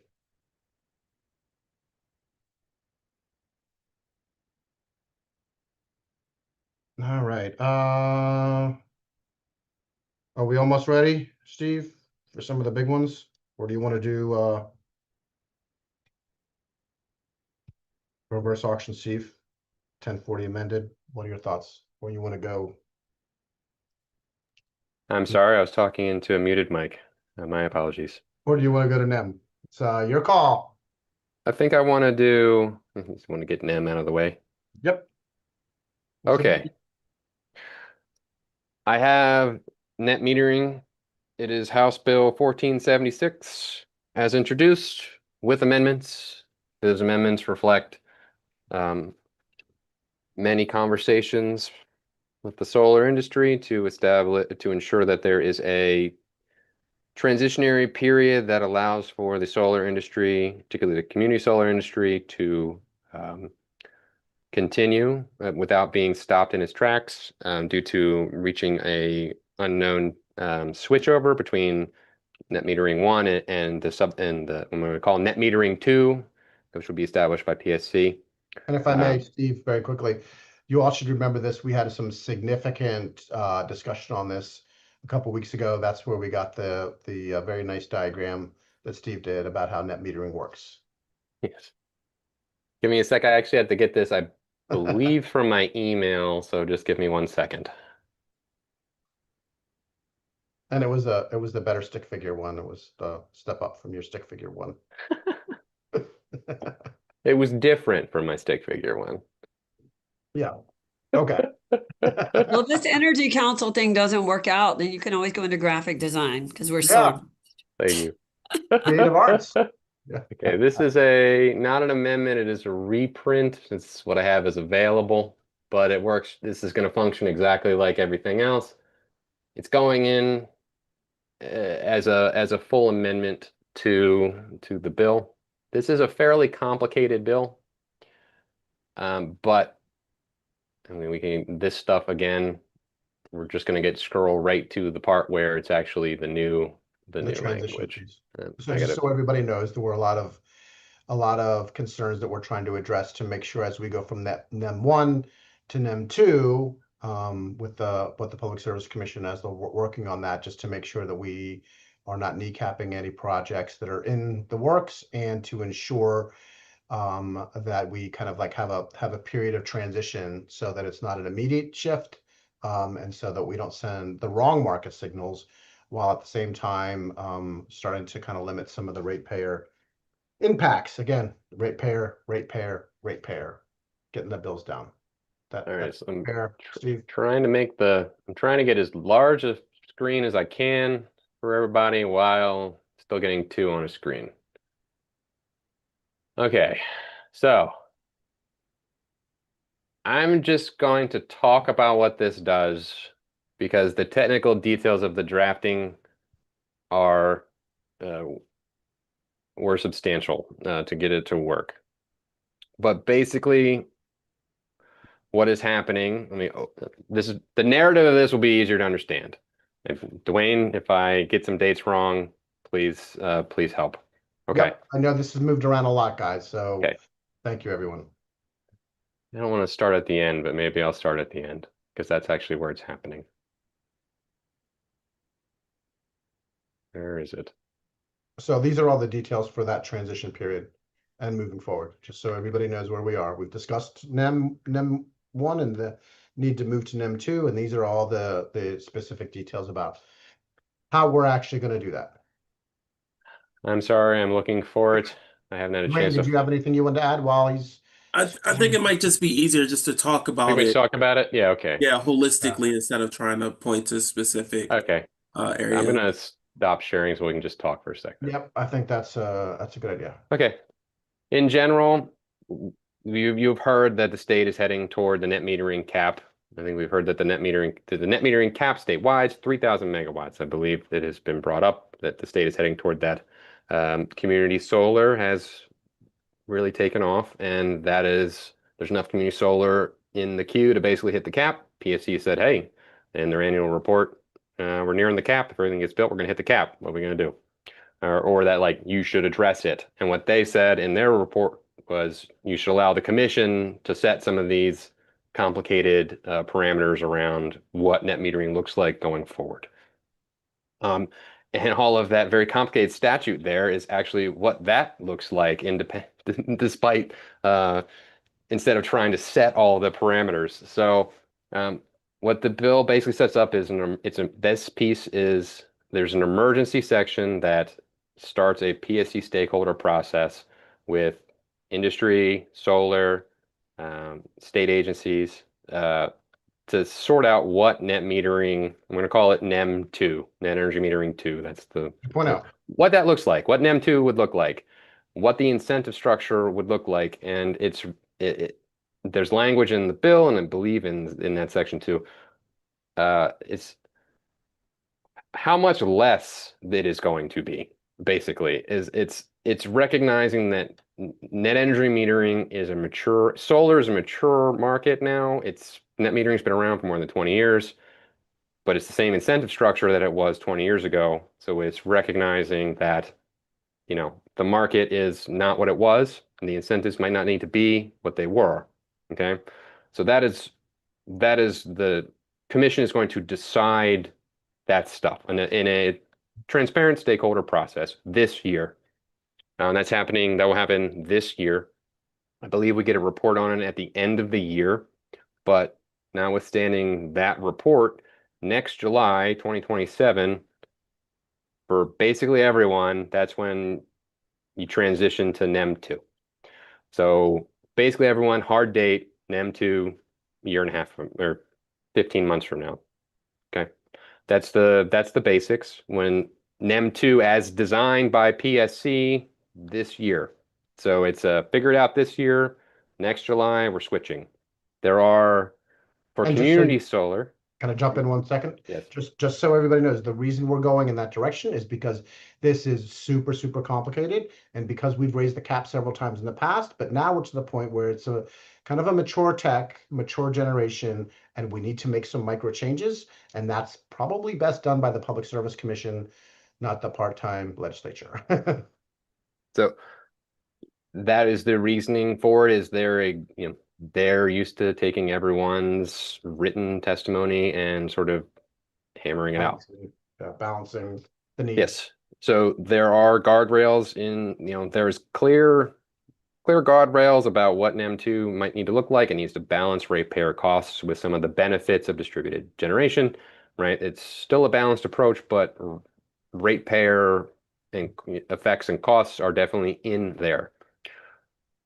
Basically, everyone transitions next July, except for community solar, that is most of the way there, but is not quite there. And that's in recognition of community solar. They're pretty big. They call it community solar, but it could be up to 5 megawatts, which is many acres, 20, 25 acres. It's a pretty big section. It's still on the, still local, but it's pretty big. They take a while to build. If it didn't want to step in right at the end or near a project that's almost about to be complete and then can't get in under NEM 1. So there is an up to 2-year process of, if you were pretty far along, and I'm generalizing here, but if you meet some requirements, you're pretty far along, July 1, 27, and your community solar for the next 2 years, I believe it's 2 years or 18 months.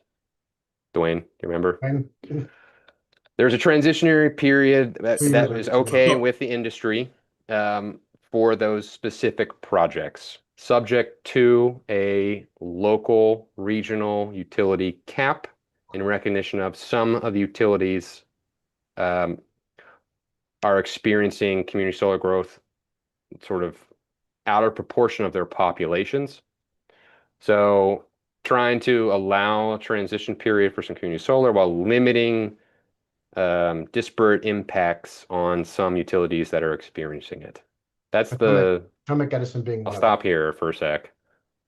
Yeah, Potomac Edison being one of them. I think you all heard that Potomac Edison, just because the geography plus the size of Potomac Edison is in a situation where they're developing community solar at a very fast pace based on population, and so that rate base is making it a little bit it's a little bit higher than where it should be. So did I get that right? Anybody, or should we go directly to Vice Chair Guyton? Thank you so much. I appreciate it. I just want to clarify for myself and for everyone else based on our conversations earlier. Steve, you've gotten every single thing, every word you said tonight correct.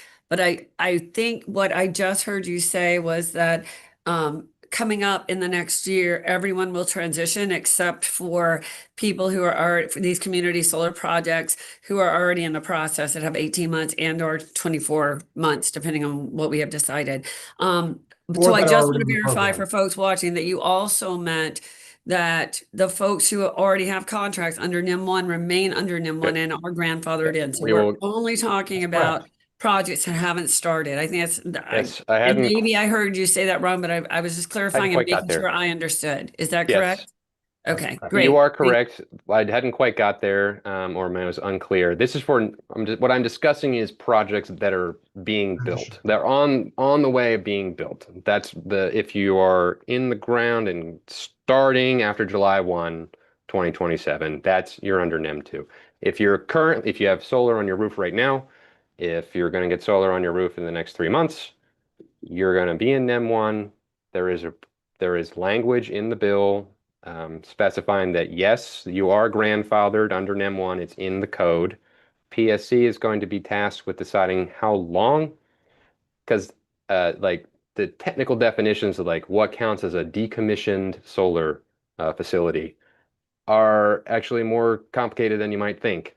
So rather than picking something or picking a set of years arbitrarily, again, letting the Public Service Commission decide how long grandfathering you will be grandfathered. But the bill itself establishes a clear right to remain under NEM 1 for existing projects. So we are not deciding the 15 or 20 year. We're not making that decision. No, we're not. Thank you. That is the typical period of time. You're talking it's 15, 20, 25. I mean, the numbers have been count to 5 all the way up to 30. Count by 5 up to 30 for depending on the conversations I've heard. So typical grandfathering provisions related to the life of projects are in that general range. And Steve, you had mentioned three months for a residential rooftop that are in process now. What does that mean? It means there's no effect on you right now. It doesn't. Until what date? Maybe next. You need to be taking service by next July. So back that out 5 months to be really careful. You could probably get it done before that, depending on the size of depending on the industry and how difficult it is to install or not. You could maybe squeeze it in sooner, but close to a year of advance notice from today, I think is fairly great. Okay, thank you. Delegate Boyce, did you have a question? Yes, I do. Go ahead. I always do. I'm sorry.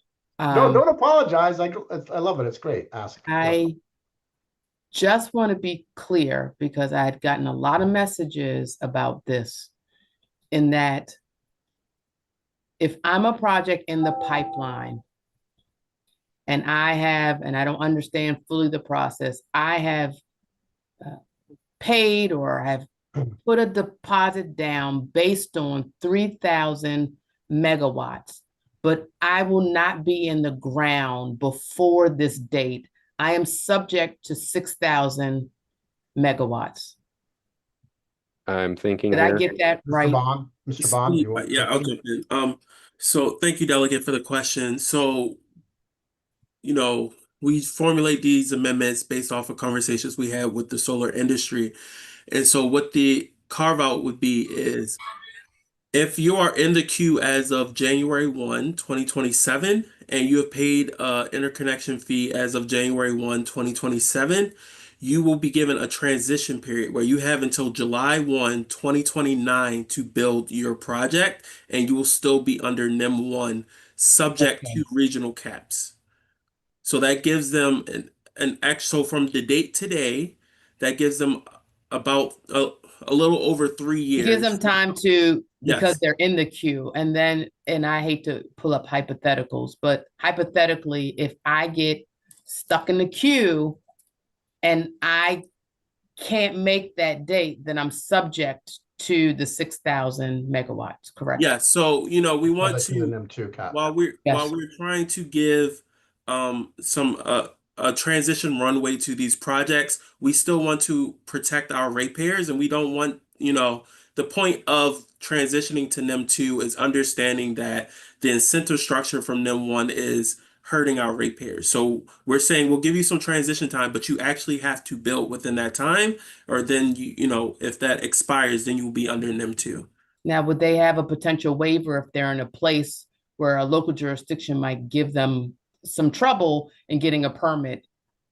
That's a great question, Delegate. I would reference you to the bill we passed last year, the Renewable Energy Yes. Certainty Act.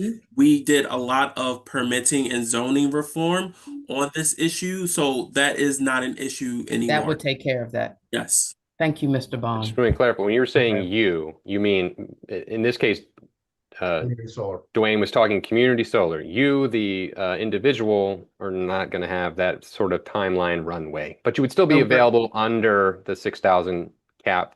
But if I'm in the queue and I've already, you're not going to, as a just there's no giant queue. me as in like I'm putting, you talking about like an individual just putting something. Just as an on. individual, there's not the same kind. It's not the same kind of long queue that we're talking about here. Okay. If you missed the July date, you're under the new cap.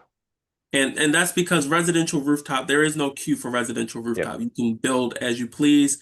And based off of the conversations we had, it takes about 2 to 3 months to build residential rooftop. So they just wanted a set date that they knew what the environment would look like. Thank you so much. I appreciate the clarification. And I think it's important to kind of put all this in the context that community solar is doing well. We want to make sure they continue to do well. We don't want to kneecap them in any way, but we're just trying to balance an ever-changing scene when it comes to exactly how we develop our generation moving forward. And also to remind everybody that, offshore wind is off the table, nuclear is 9 years away, gas is 6-7 years away. Get it? 6-7 years away. And, so in 2026, I'm trying to change that to 7-8, but I couldn't make it work this time. Are we done? I mean, are we done with this particular amendment? Yeah, I think that I'm happy to move the. All right, great. Thank you. Second. All right. First and second. Any further discussion? Okay. Seeing none, all those in favor signify by saying aye. Aye. Any opposed? Any abstentions? Okay. NEM is done, Steve. Yes, and we did just vote that in concept because it has to be cleaned up by editing. But there may not word for word, but editing, that's it. It hasn't been through editing, but we didn't make any changes, suggest any changes here. And to be clear, Steve, once that amendment is done, it will be circulated to the subcommittee, correct? Yes, along with all of the other finished amendments. They ran out of time on the final editing, which is just checking the I's and making sure it's tabbed in and that kind of stuff. And as a quick, Mr. Bond, it'll probably be to the entire committee, because at that point, you might as well go to the entire committee.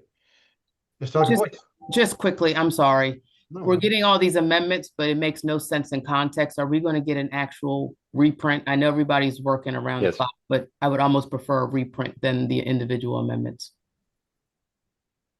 Because Yes, my goal Gotcha. for tomorrow, so what needs to, just the inside, or just the context of making this happen in the time that has been available is mini amendments for the concepts that we've been talking about. Once all of it has been voted on and any conceptual changes that need to occur, those can then be taken by DLS drafting and put into a single amendment that will read as a full in context bill. yeah, That no, I that will understand. be I don't. provided. That will be provided before we vote. When it is available tomorrow is when I will, provide it. Basically, it just has to. We have to get through this before it can be made. But when it is made, that's the plan. All right. I would like to see it in one row too. And just to everybody that's involved, we'll go over some of these, some more specifics later for those people that have specific questions about specific sections that they may need more work on. Okay, what are you? There are If three not, sections. reverse.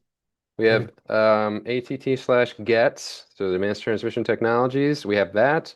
We have SEAF and reverse auction, and then we have solar permitting or local solar concerns. Which one would you like? Let's do gets.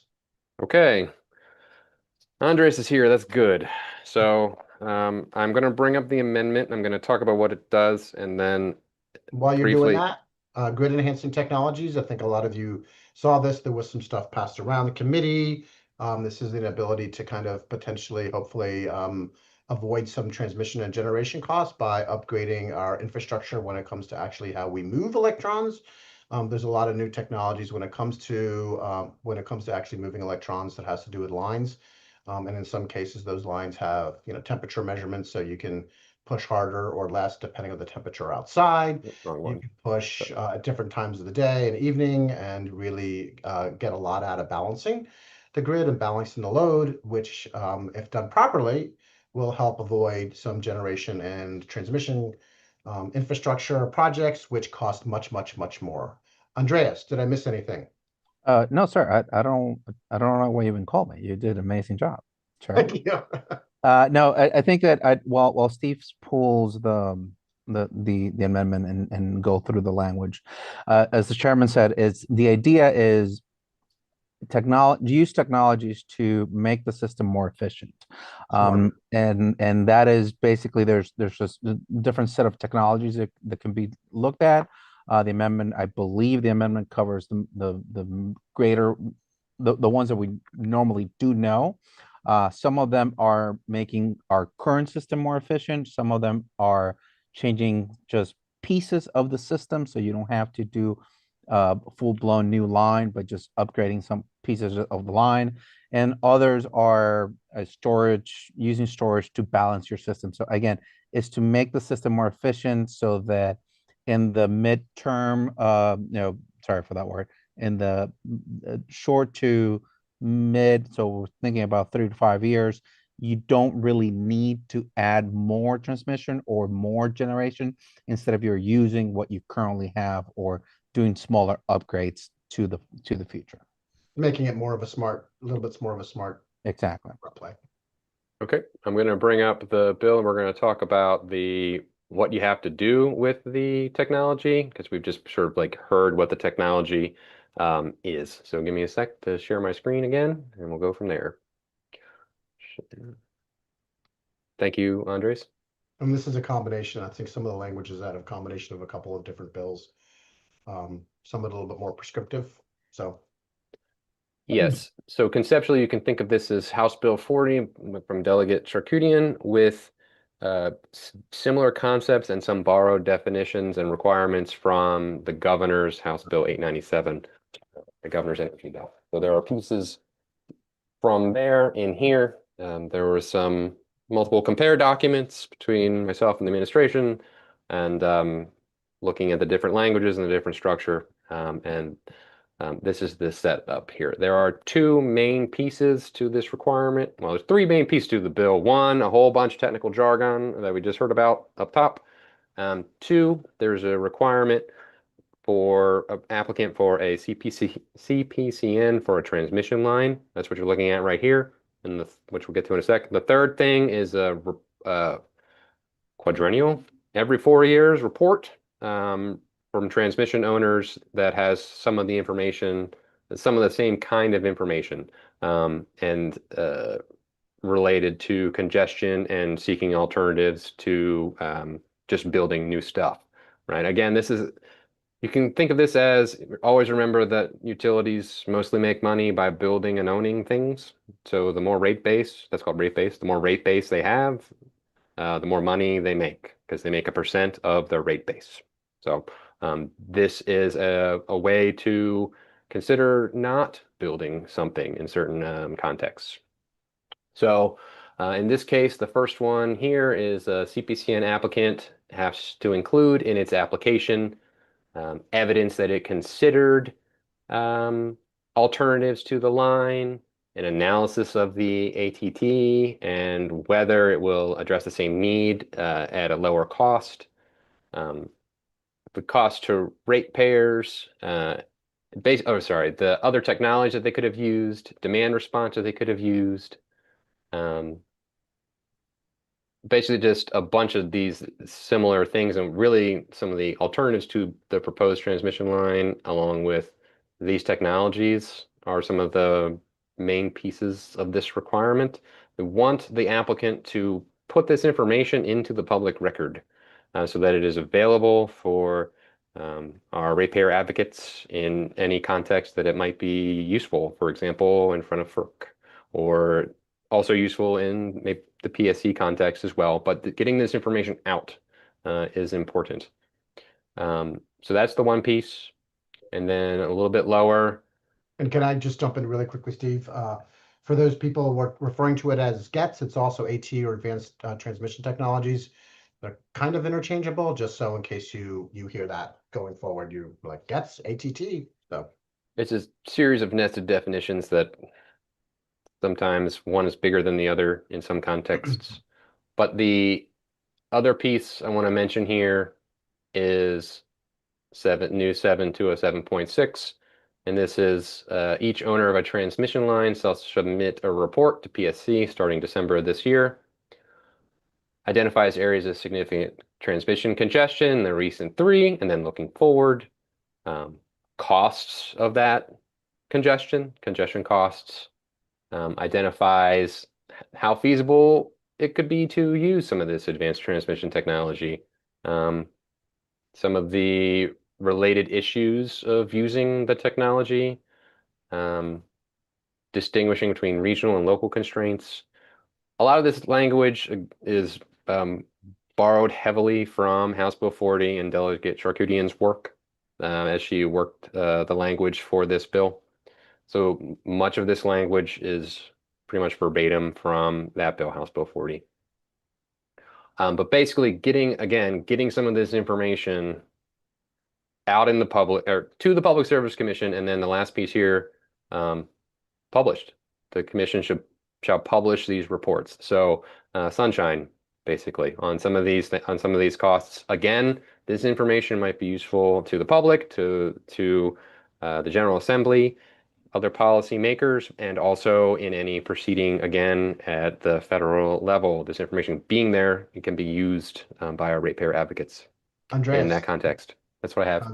Andreas has got his hand up. Let him pop in for a second. That's what I have. Sure. So I just to Steve's point, I think the importance of this whole back section, as Steve said, is sunshine. A lot of the proceedings of PJM, for example, when we're talking about transmission level issues, when we're talking about FERC on their rate making pieces of it, and there was a hearing in the Senate on supplemental transmission, which is another aspect of all this. This is information that is needed to better understand the system, and not only to better understand the system, but to understand what it is that the entities are doing, and that we have a better understanding of what they actually studied to make the projects in place.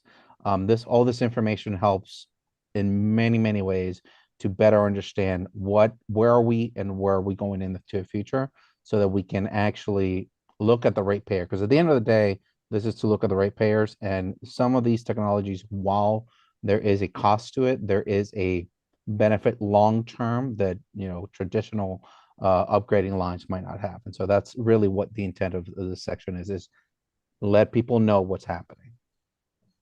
Thank you. That's what I have. Thank you, Andres. Yep, thank you. Steve, do you want to keep going, or are we? That's this amendment, sir. Okay. Did we have the? Oh, the it is CPCN prospective. Process? That's it. The CPC and underground process, Delegate Embreeze, is that in this section or is that in a different section? This is that bill, Delegate Embree's bill covers. This is making a conforming change. Basically, that bill, that amendment took the word overhead and bracketed it out all through the relevant areas of code. This section also happens to be touching the same sections, same basic concepts. So in the bill, the final amendment, where it says transmission, where it would normally say overhead transmission line in current law, they will be bracketed so it's consistent across the whole bill. That concept is occurring across the entirety of the amended bill. This one, that's what these are right here. That's not necessarily going same I just concept. wanted to make sure. I wanted to make sure everybody got that piece of it, because that was a very good bill hearing about underground transmission lines and not having to go through the CPCN process. So this puts underground and treats it similarly as above ground, which is extraordinarily important because it means there's some checks and balances. Are there any questions? Seeing none, Delegate Stein, do you have any questions? Or we can talk about it more offline if you'd like. No, I'm good, Mr. Chair. Good, great. Okay, seeing no Move the questions. amendment. Thank you. Second. Thank you, thank you. All right. All those in favor signify by saying aye. Aye. Any opposed? Any abstentions? Thank you, everyone. All right. What do we? I'm double checking. We still have the reverse auction. That's still a big one. And We then have two. There are two amendments that I'm aware of left before I double check and triple check that we have covered all of them. There is the concept of House Bill 1104, and then there is the CEF and reverse auction, and then which is all one amendment. Okay. What would you like to go first? Let's do 1104 and get that done. Okay. Let me pull up the amendment. We have a new one. I have to find the number. Thank you. 1 second. And just a reminder, this is the bill that's actually my bill that has the concern we have with the loss of the 30% federal tax credit. And there are a lot of jurisdictions in the United States, particularly around the world, that are providing for rooftop solar being deployed more quickly and hence more cheaply, more affordably, and faster. There's a lot of soft costs that we have in Maryland. We're just trying to streamline that process. So these amendments are part of that initial bill, not all of the bill. Obviously, there's a lot of changes and a lot of compromises that were made. So we'll kind of go through them. This is, again, an attempt to try to streamline the process for the industry so that we avoid some of those soft costs and bring down the overall cost and time for deployment. Just give me 1 second to pull it up. I think I have it.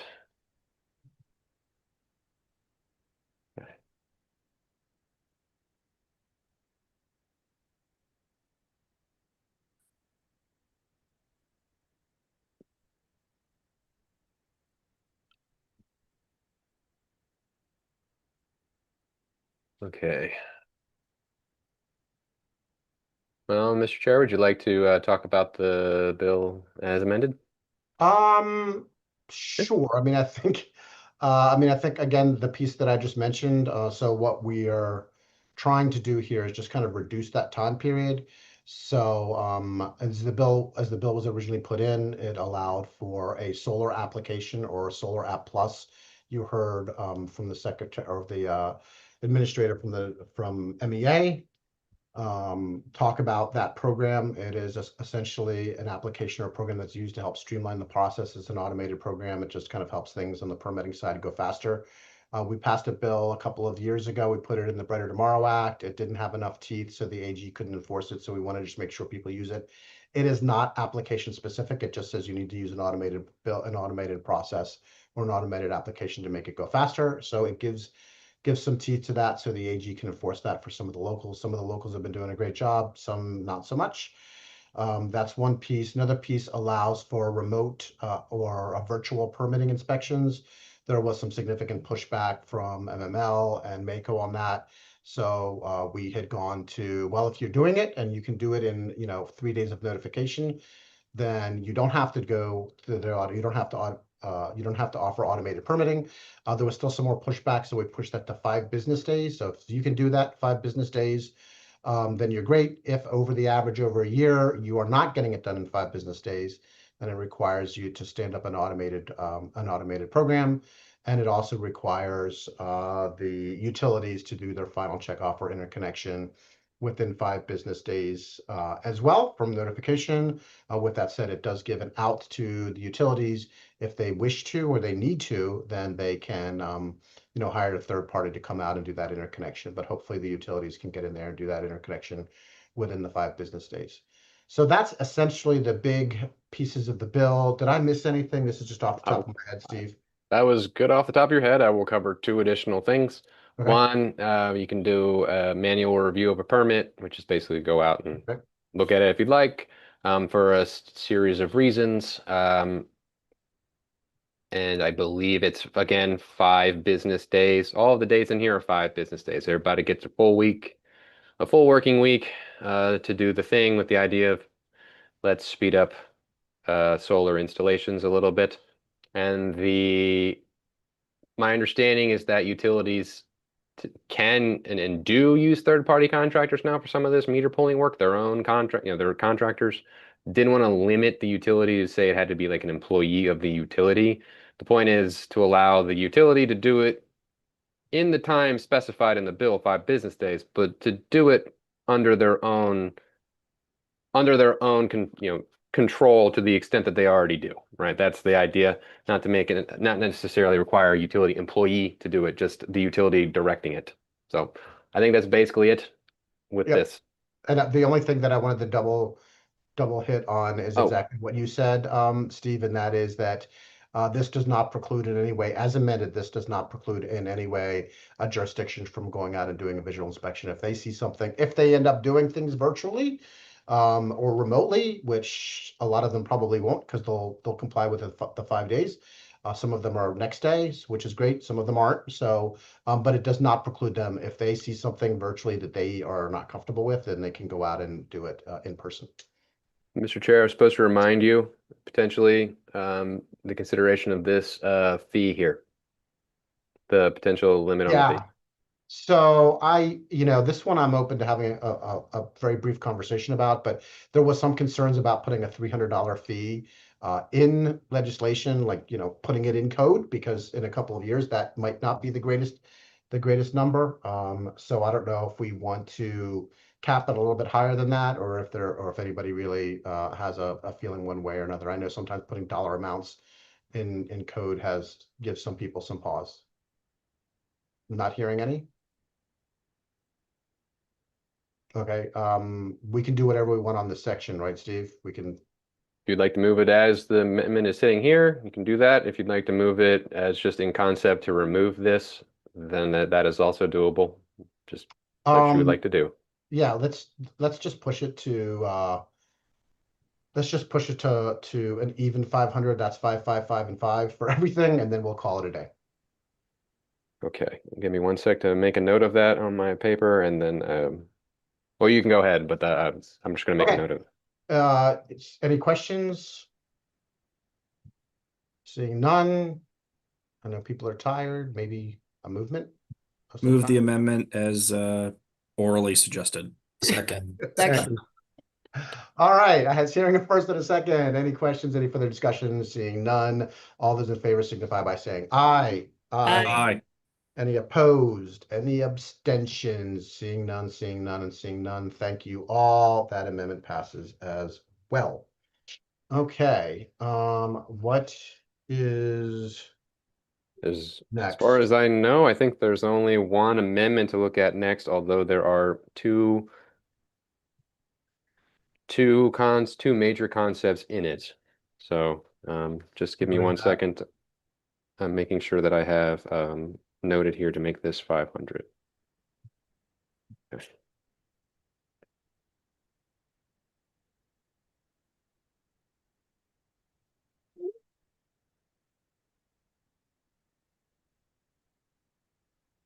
Okay. Close this one out and save the best for last. Certainly save one of the longer ones for last. I believe this is last. Okay. Amendment. I have a new amendment number, so give me one.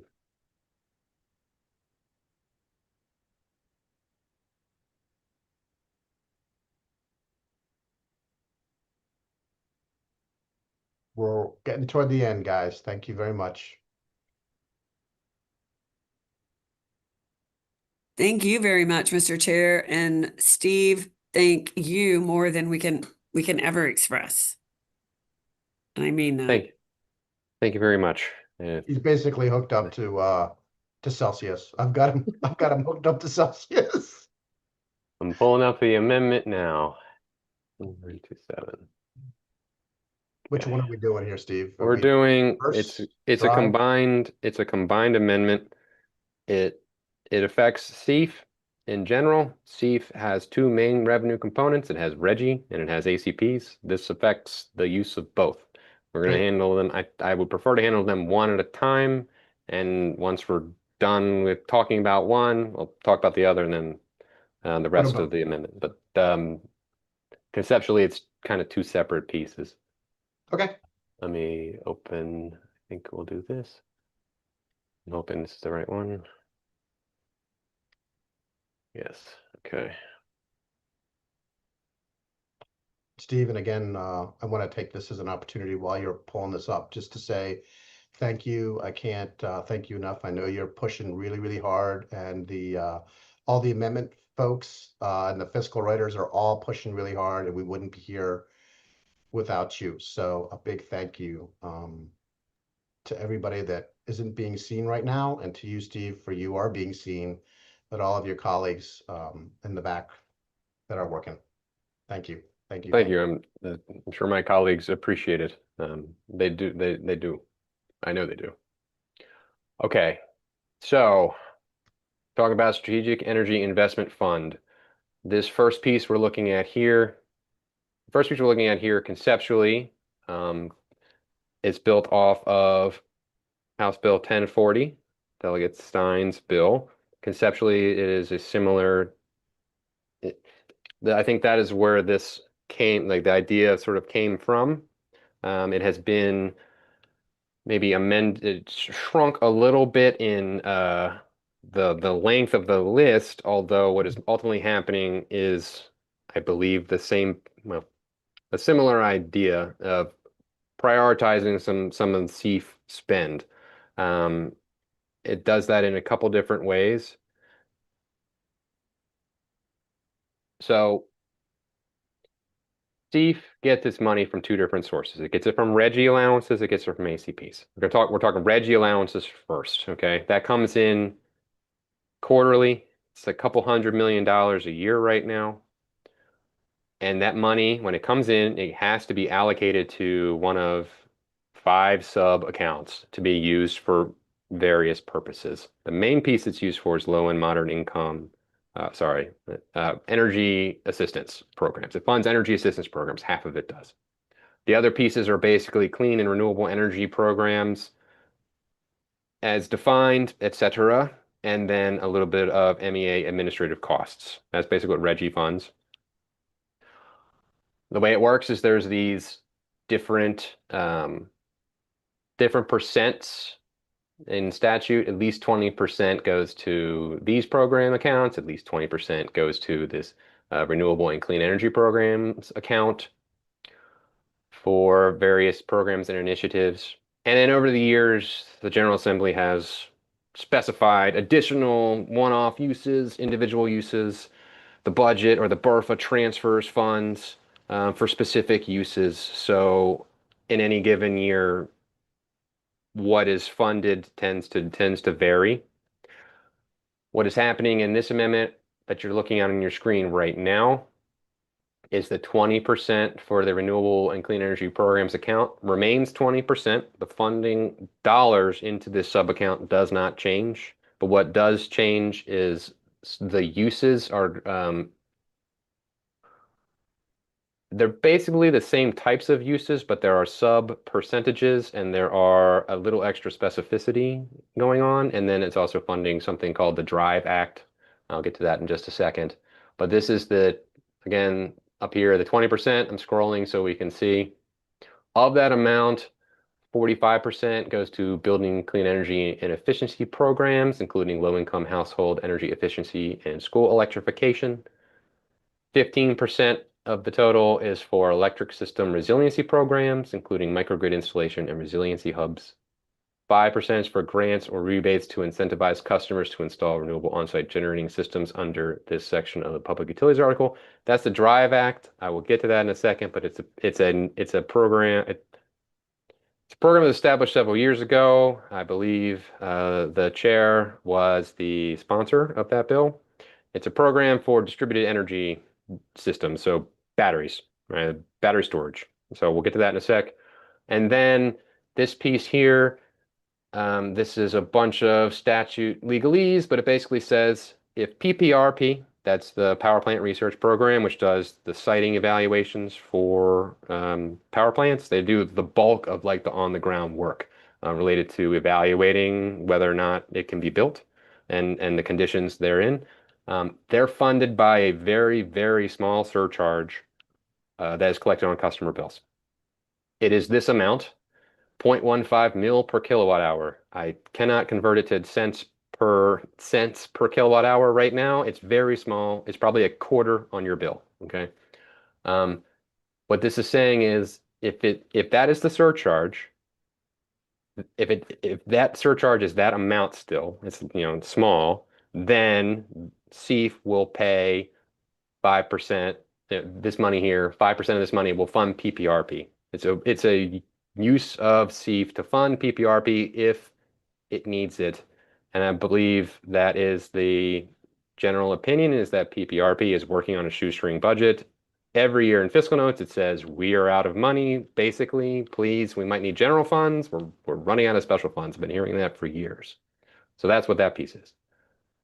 So you can just think of it as reallocating existing funding to these uses. Does anyone have any questions about that general piece? Yes, I see. Doug Stein, raise your hand. Yeah, thank you. First, thanks for using sort of the template or the idea of House Bill 1040 for this. But can you go back to the 20% for renewable energy and just go, or for solar, and explain how what the percentages are again? Sure. So under REGGI in general, like how's it like the pieces? Yes. Okay, so you have 50% money comes in from REGGI. You have 50% that goes to energy assistance. Then you have two tranches of 20%, and then you have one final piece of 10%, and that adds up 50, 20, 20, 10 is 100. The two chunks of money that are 20 in the code, you're looking at right here on the right. 20% to a low and moderate income efficiency and conservation program account and a general efficiency and conservation programs account. In the code, they're 20%. In practice, I think they work out as 10 and 10, but the code has them combined. That's what they fund. And then in the 20% piece here, what it funds is renewable and clean energy programs, energy-related public education, and climate change and resiliency. You will note that those are kind of broad terms, and in many years, MEA or the governor's office, maybe it's both, will propose to fund things with this money under these accounts. And sometimes budget says, hey, our budget people say, hey, you really need to change the authority to do maybe it doesn't quite fit exactly what this is. But in general, those are the uses. And then the other piece is MEA admin. Every year, and in fact, I think this year in the BRFA, there is a significant use of these sorts of funds, and there's like more detail underneath available during like the budget process about what these things are funding, what these percents are funding is usually 6 to 7 figure amounts in some cases, and it's sort of like they're like line items that budget considers or appropriations is kind of looking at.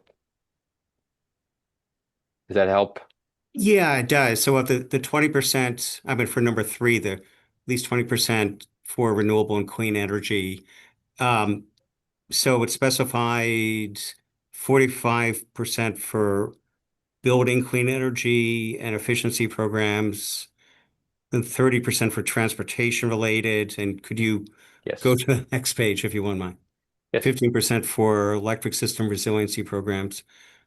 Okay, so a fair amount for efficiency programs from this chunk of the 20%. Is that right? Yes, I think that's a fair describe. And just for your own knowledge, I think this account's allowance for this year is north of 100 million. So percents are roughly a million, give or take. I think it's a little bit higher than that because REGGI revenue has been pretty substantial, absent whatever happens with the budget. But the allowance was just over 100 million, or I think it was 120. Please don't quote me, but like somewhere in there, that's the dollar amount you're talking about in this account. So substantial amount of funding flowing through these. Okay. All right. Thank you.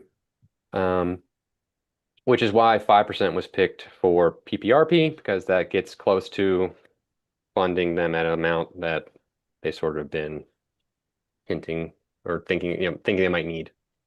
And on that point, just for everybody to remind everybody that and PPRP will kind of help streamline, or the objective is to give them the resources they need so that they can do the research they need to get some of these projects up and running in a more timely manner.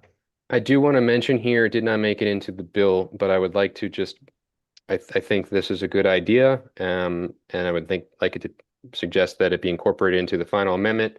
This should apply in fiscal 28, because as it sits right here, it could be interpreted by the administration or budget to apply to this fiscal year that is being discussed by the budget right now, and could seriously complicate any of those ongoing most of the way through discussions. So it's my opinion that there should be a clarifying amendment here that says beginning in fiscal 28 to ensure that this doesn't mess with the ongoing discussions. Yeah, it's too late. It's too late to do fiscal 27 because we're basically planning fiscal 27 right at this very moment. Yeah, that was not the intent, but it was raised by our operating budget people. And it's clarifying. Ian, did you have something you wanted to add here, or you need to add? Yeah, thank you, Mr. Chair. And I know it's late, so I'll be very brief. One thing I'll just want to flag is that the BRFA also affects this area. So I would encourage conversations with appropriations regarding this language to make sure there aren't conflicts. I'll just start there.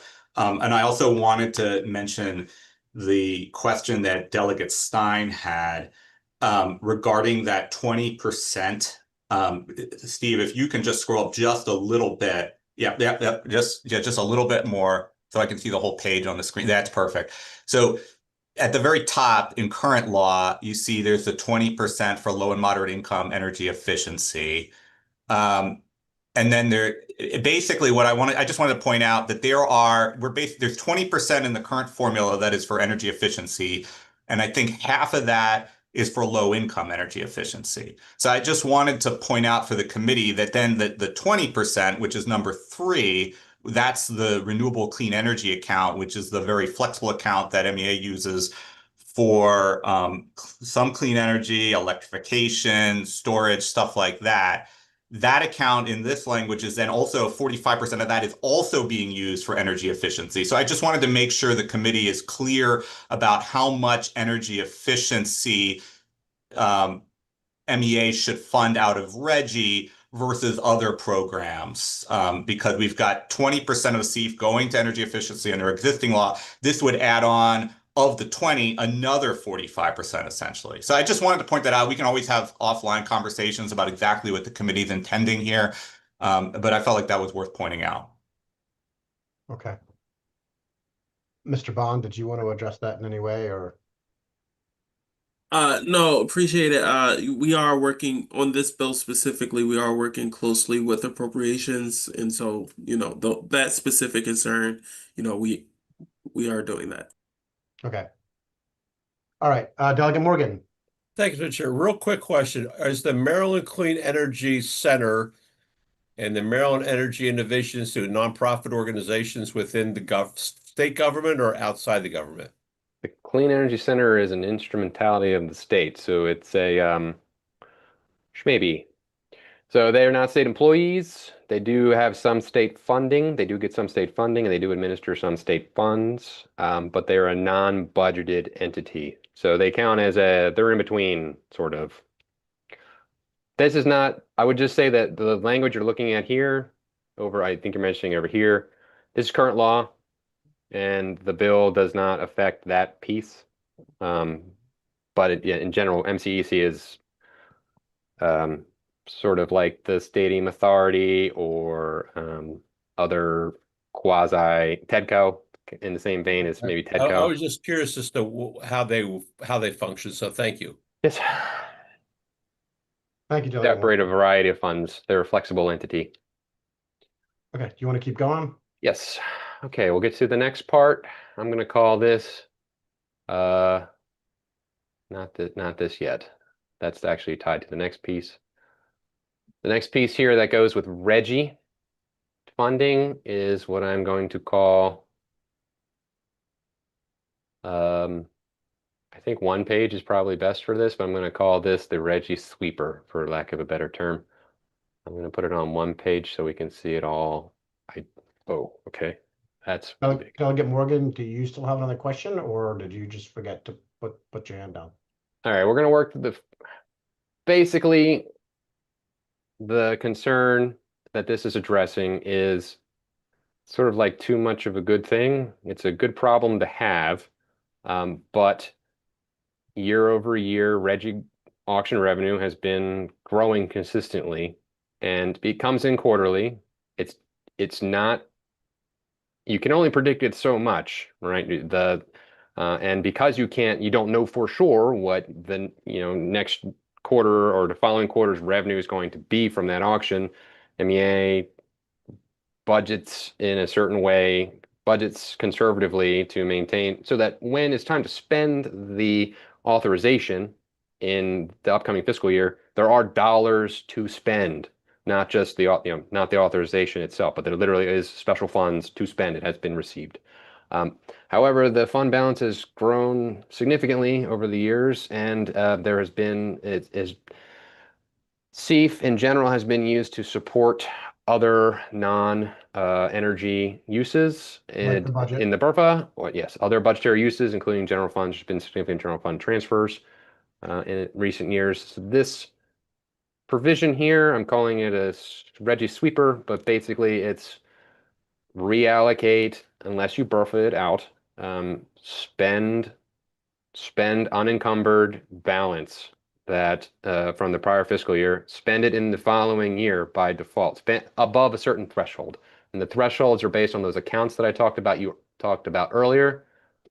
These are the accounts, the energy assistance account, that's the rate, that's the low income or the energy assistance programs. Anything above 50 million from the prior fiscal year, you need to spend down to that amount. Same thing with the two programs, the energy efficiency program and the renewable and clean energy programs. Spend down to 5 million. Administrative expense account, spend down to 3 million.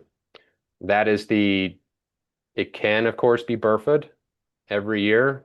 It could be BRFA'd, but the law and the expectation is spend down some of the money to avoid the, to avoid the temptation of having fund balance. That's the idea of doing this.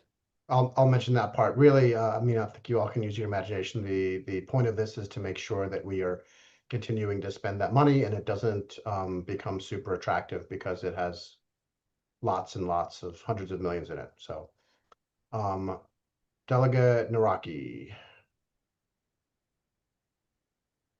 Delegate Naraki going once, going twice. Keep going, Steve. Okay.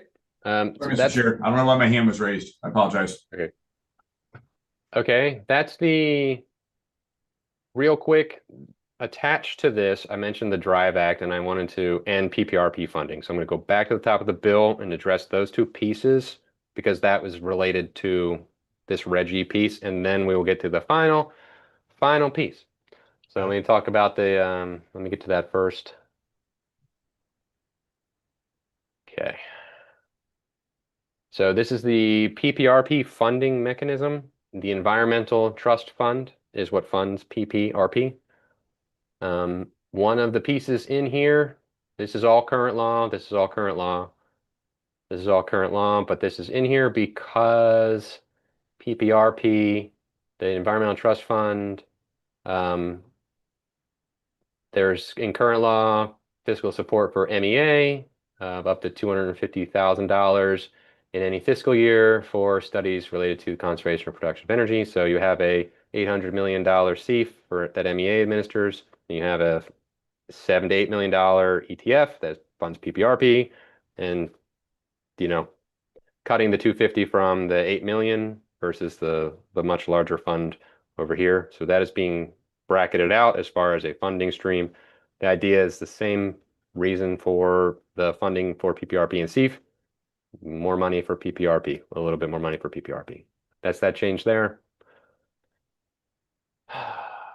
This is the piece on the Drive Act.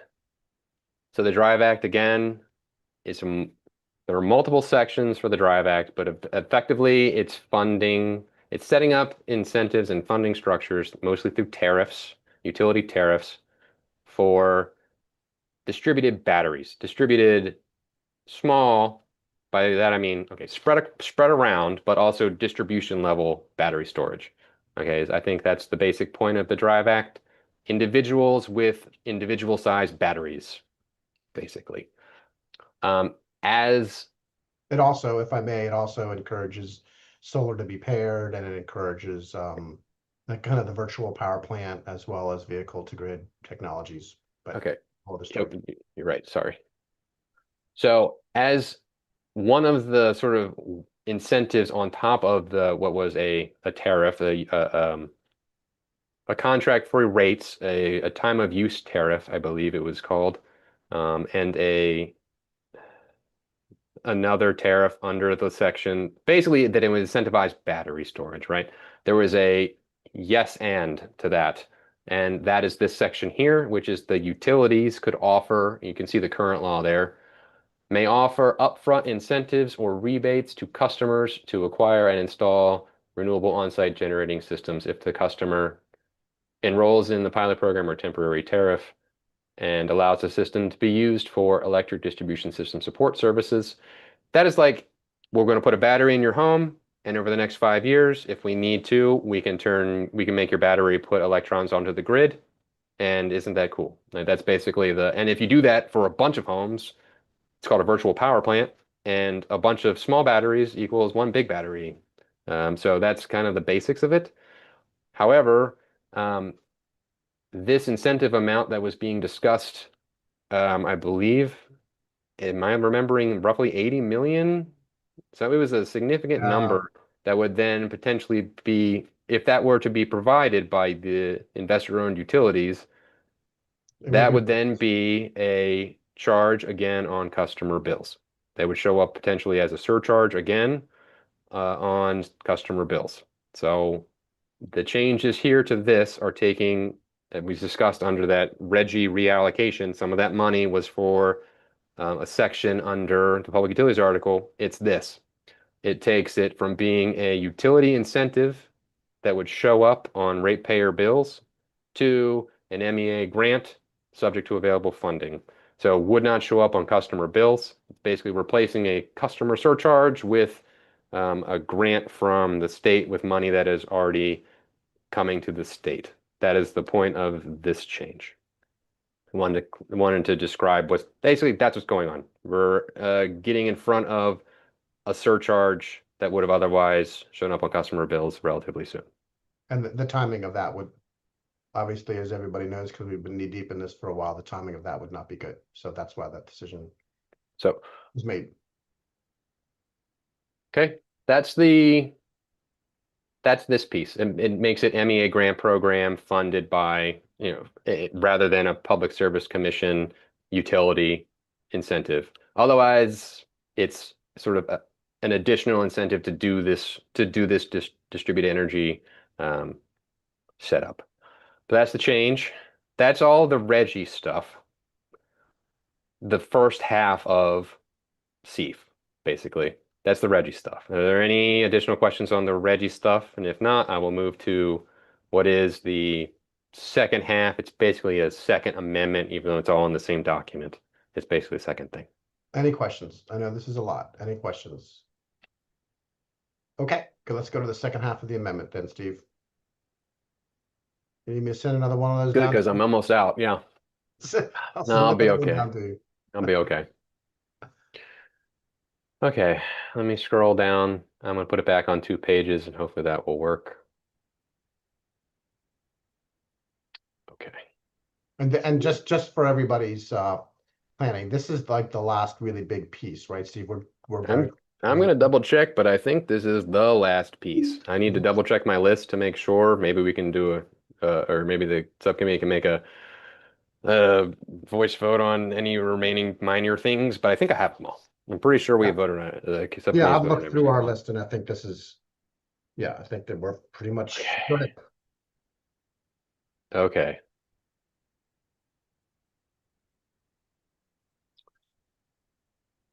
So this creates the other half of the revenue stream for SEEF.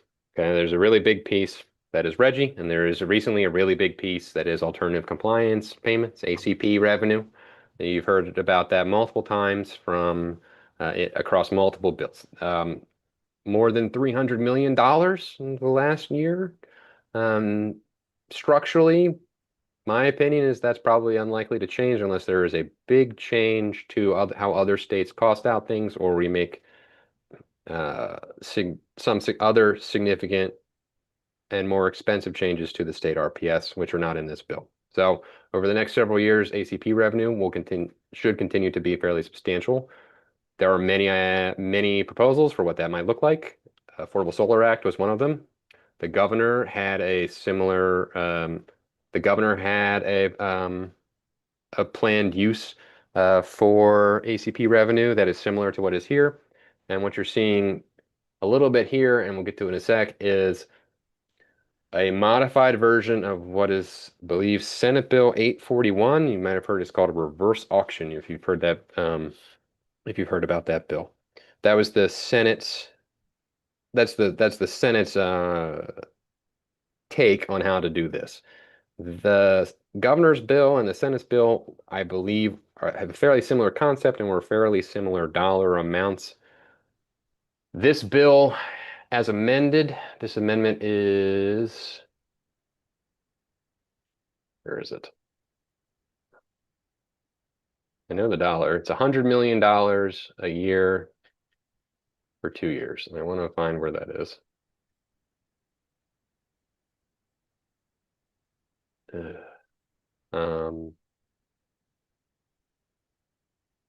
Sorry. Might have to just have been higher because of the way things are structured. Yes, okay. This goes with the piece I was just describing, and I took the wind out of my sails, but I guess I couldn't find what page I was on.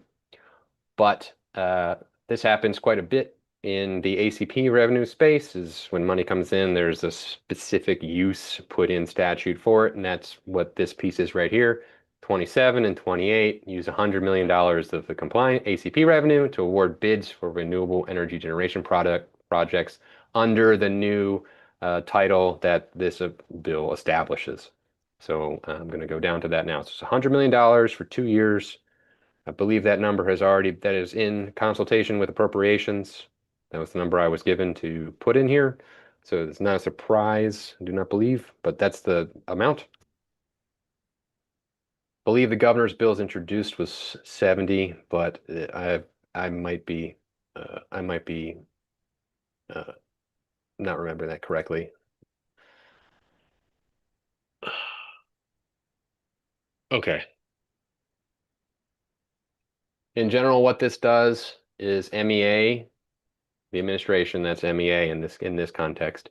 MEA must conduct, in consultation with PSC, an annual competitive low bid ACP auction to award contracts to eligible bidders to fund projects for the development of renewable energy generation in the state using that ACP revenue. So that's a lot of jargon. But a couple things. Who can apply, or what generation in this case? And it's I would describe this as utility scale renewable generation is what this really is. It's onshore wind that has the potential to exist in the near term. So you have onshore wind, which is relatively quick to build, and you have it, and could theoretically be built, and you have utility scale solar, and there's a bunch of things here. But basically what this means is utility scale solar that does not participate in net metering.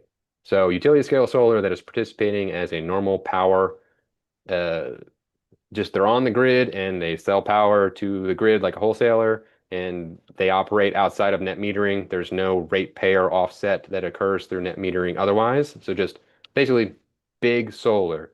It's the cheapest to build. And also in the context of it's not being net metered, it's the cheapest on the ratepayer too, because that's there's no cross subsidization occurring in this. Additionally, there's nothing else going on related to net metering. So big solar in this context. It is a reverse auction. Late in the day to describe what a reverse auction is, but basically you have the government, in this case, you have one bid and many bidders. Okay, so the government said, the administration will say, I have this much money and I need this much capacity. That's what I'm asking for.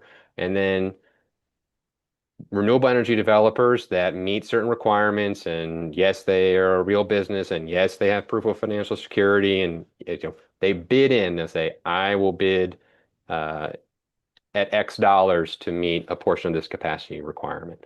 And the bid basically works on the lowest costs ones that meet the standard requirements and up to the max capacity that the government is looking for, or that's who wins.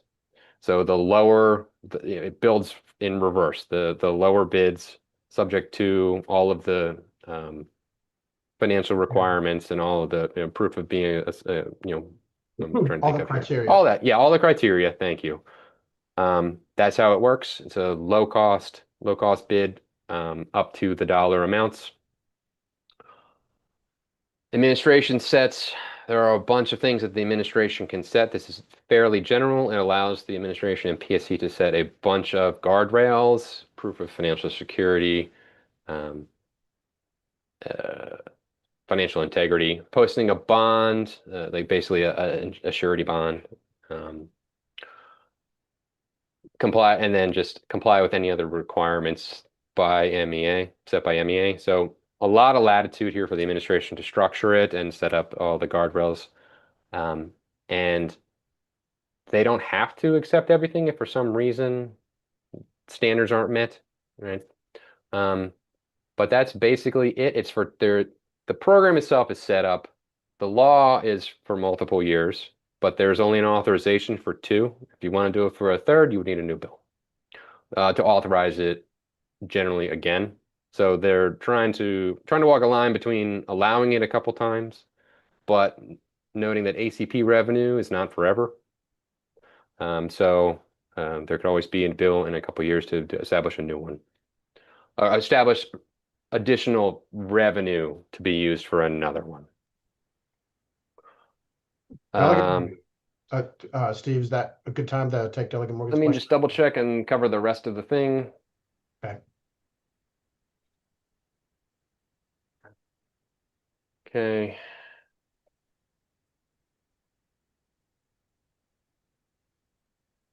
I think that's basically it.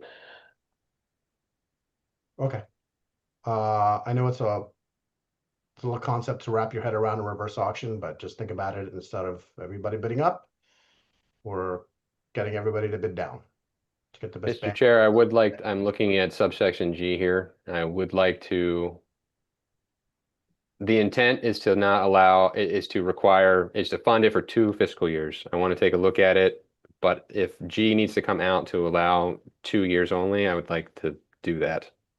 Okay. I double checked with the rest of the drafting team, but if possible, the intent is 2 years at 100 million.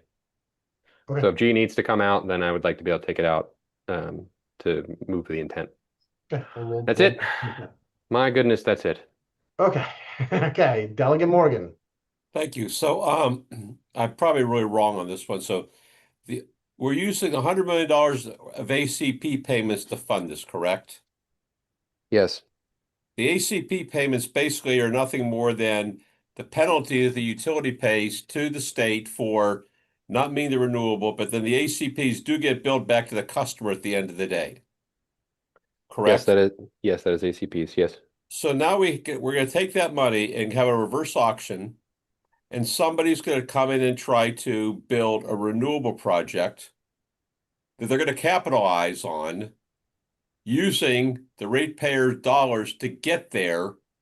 And then in reverse, once they become operational, they're going to charge back the capital costs of the money they've received from the taxpayer dollars to get there to generate revenue based upon the solar or based upon whatever project it is. Is that sort of right, or am I pretty far off? I think you were right until the part where you said that they would then charge the ratepayers. So these would generate solar RECs. These would generate solar RECs, which are nearing parity, coming toward parity with regular tier 1 RECs, and eventually would offset ACPs. Those would eventually offset fines being paid. And the other piece is the parts of this bill are sending $100 million of ACP revenue back through Empower. We talked about that last night, and 200 million went last year. So it's a mixture of uses of the funds.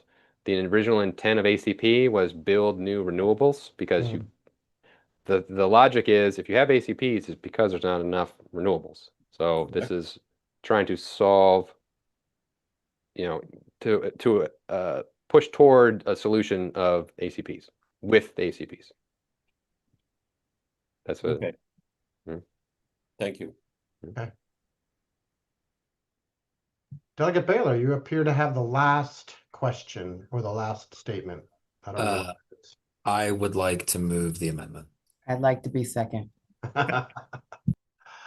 All right. Any more questions? Any discussion? I'd like to know why we missed dinner. I'm so sorry. Delegate Morgan, I guess I owe you. I guess I owe you dinner. Okay. All those in favor, please signify by saying aye. Aye. Any opposed? Any abstentions? Motion carries. Last amendment carries. I think, Mr. Ross, I think that is it. Is that correct? I think we've got everything on our list. Give me 1 second with my tired brain to make sure I have a check mark. All the ones I'm expecting to. Bravo to all. There is dinner at the Chamber of Commerce dinner hosted for us, I think at Aqua right now. My notes are everything has been checked off, Mr. Chair. So, Okay. and Well, we'll talk about that offline. sure. Okay, so with that said, I have a huge thank you to everybody. As I told you on day one, once you're committed to energy, it's a big commitment. And so thank you all for being here. I think this is a 3 hour and 15-minute tour. So Type 3. Yeah, and Steve, thank you very much. For everybody that is still working on amendments, thank you. Thank you to the committee. Thank you, Dwayne. I know you're under the weather, so a big trooper Dwayne is, and to all the committee members and everybody else. And hey, and Anna, our my chief of staff's over here. She's been running the Zoom the whole time. So, Mr. Chair, yes, sir. Do we need to move the whole bill as amended, don't we? Move the bills amended. Second. Am I missing that, right, Steve? Sorry, didn't need, yes. So those were all the amendments. We have a first and a second on the bill as amended. Is there any discussion on the bill in its totality with all the amendments? Seeing none, all those in favor, please signify by saying aye. Aye. Any opposed? Any abstentions? Amendments and bill are passed out of subcommittee. Thank you, everyone. Woo. Have a party. Thank you. Thank you.